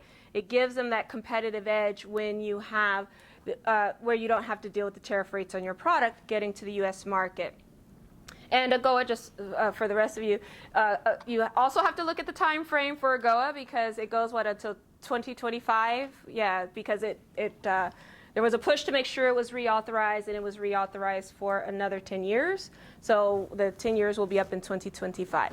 Now, so there is a provision for a textile and apparel provision for the textile producers here in the U.S. where they will export their textiles, and this is a similar provision that actually exists for many countries throughout the Caribbean, where they will export to a sub-Saharan African country. But for those producers, if they're apparel producers, they have to utilize the material from the U.S. Well, cost-wise, okay. So the reason why I said you open up a can of worms is this is going onto the policy side. That's where I think we really need to update our U.S.-Africa trade policy. We've updated it with every other region, and why we still just have an AGOA? the process of doing that, I think. Yeah, it's, I mean, even though it has, you know, AGOA was signed in the 21st century, but it is so outdated to me. Yeah, and then when you look at the global economy today, there have been countries where they've benefited from AGOA, but then there still are a lot of challenges because you have such fierce competition from lower cost producers. So, and I'm just going to say it here, that we really need to update our policy where we have more of the reciprocal so that exporters on both sides can benefit. Thank you. You're so welcome. Okay. All right. Well, I'm just going to wrap up and then take some more questions, but I just want to wrap up. Okay, so I've talked here. Yes? You want to ask about my $29.95? You're going to pay $29.95 today? 25 years, you're the most informative, knowledgeable lady on export I've ever heard. So about 5 minutes ago. Oh my goodness! Sarita, I want to jump in here because, you know, Wait, what I liked about your presentation the most, and I think everybody in the room will have to acknowledge this, when it comes to business, we're good at certain things, different ways. Yes. But if you don't do the right research, you get halfway down the road and you're having to pivot, right? Check for other pockets for money. Or, yeah, I'm really serious as I could be. It's like a double entry accounting in college that you hated, you know. If you don't do it right, you'll pay. And you'll pay big. Or you'll spend a lot of time and expend whatever, a little bit of funds. So when you ask the question about market research, garbage in, garbage out, and come out with something good. You know, you really should do that. Just because. Yeah, absolutely. And one case that I didn't mention here actually is based in Nicaragua. Now, this was when I first started my company, and I was trying to figure out what I was trying to do. And this person trusted me. Guess I convinced him I knew something about trade. No. And I'm just proud to say that all of this information that I've shared with you, he and I still talk. I actually just saw him the end of last year. He set up an agricultural-based company. Now, at the time when I met him, he had left a professional career, a very good career, quite frankly, and was thinking about, he was just starting. He didn't even have a company. And then I guess he took the information, and then within the next year, he had moved to Nicaragua and started his company, and let's just say that he's doing very well. A question, are you up to speed on the current approval on the USMCA agreement? Oh, yes. Oh, what shall we know? Well, we have people in here that are in ag, and I hear it's going to have a big emphasis on ag. See or no? No. No. Well, more so because there are just a few changes who has a question about USMCA? Well, you should, if you don't. If you're an ag, you I was like, should. where'd you get that question? Well, people were, well, I actually heard that. Oh, here we go. I heard. Sorry. No, see? I could tease Paul. No, but here you go. I was told by some people I have to go through my Rolodex that was going to have a major impact, particularly when you talk about our rural initiatives and things like that, and trade dealing with ag. Is USMCA going to be a big play in that space? I mean, no different, and I'm not sure exactly what angle, but as far as I know, not that much different from the original NAFTA. Yeah. There were changes more so with automobiles. That's the key issue. Automobiles was an issue. E-commerce, so with the automobiles where they've changed, without me getting all technical, the rules of origin. Yeah, okay, good. So you've heard, yeah, with the, where what is it, 75% has to be manufactured in North America, and then also the labor provisions is very important because for automobiles, trucks, 45% of that has to come from labor where they're getting paid $16 an hour. So really on that. And then when it comes to pharmaceuticals, well, the first USMCA, the very first version, because we've had two, the one that's signed, no longer has the high protection for biomedics. So those were the key issues. So unless you can enlighten me more on the agricultural side. The key issue with the NAFTA was we never negotiated what we call the tax treaty. Although we had a NAFTA, but we never had tax treaty between Mexico and the United States or Canada. So if you work in two places, you end up paying double taxation. With the new actions, they address that issue, so you can able to get a credit just like you have with the British regarding the tax treaty. That's the another thing. Thank you. The forms. Please. Can we make sure the forms get signed? There's a question for you. Yes. Oh, sorry. They're in 2 manila folders in the back where Diana is sitting. Yeah, they're 2 manila folders. Okay, I'm sorry. Yes, Arthur? Can I add a link to your services on my business page? Oh, absolutely. Sure. Yes. Okay, great. That was an easy question.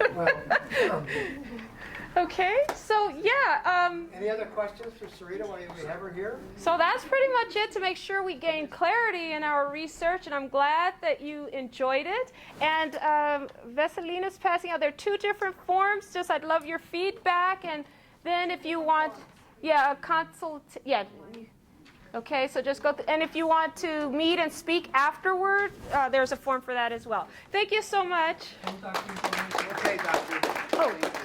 Oh, yeah, let me. Contact information. Yeah. Veselina? Yes. You know what? Thank you very much. Let's do it one more time, guys. Come on. Hey, thank you very much. Oh, appreciate it. Veselina? Is the mic maybe we want to kind of review what we've done today.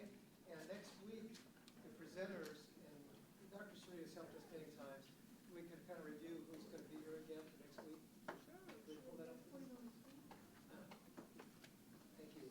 For any of those people in the room that have written the business plan, you know what she's saying is true, right? It doesn't matter if it's a product or a service. When you go to another market, whether it be in America or another country, it's one thing to know who's selling the product from them and for what reason. I mean, no matter where you do your research, man, if you can have that, it gives you a step up. Okay, next week. Right here. I can tell you next week what you can expect, ladies and gentlemen. Eddie has traveled worldwide. He headed up the Credit Managers Association. He's multilingual. He worked at Kramer. He represented nationwide. A little bit. Okay. Is originally from New Zealand. And worked as Ramirez. Yeah, if you would send some curse words, maybe. Chris is a personal friend of mine, but professional as a former diplomat. He worked in South and Central America. He was senior commercial officer in Germany, and now he teaches at a couple of universities.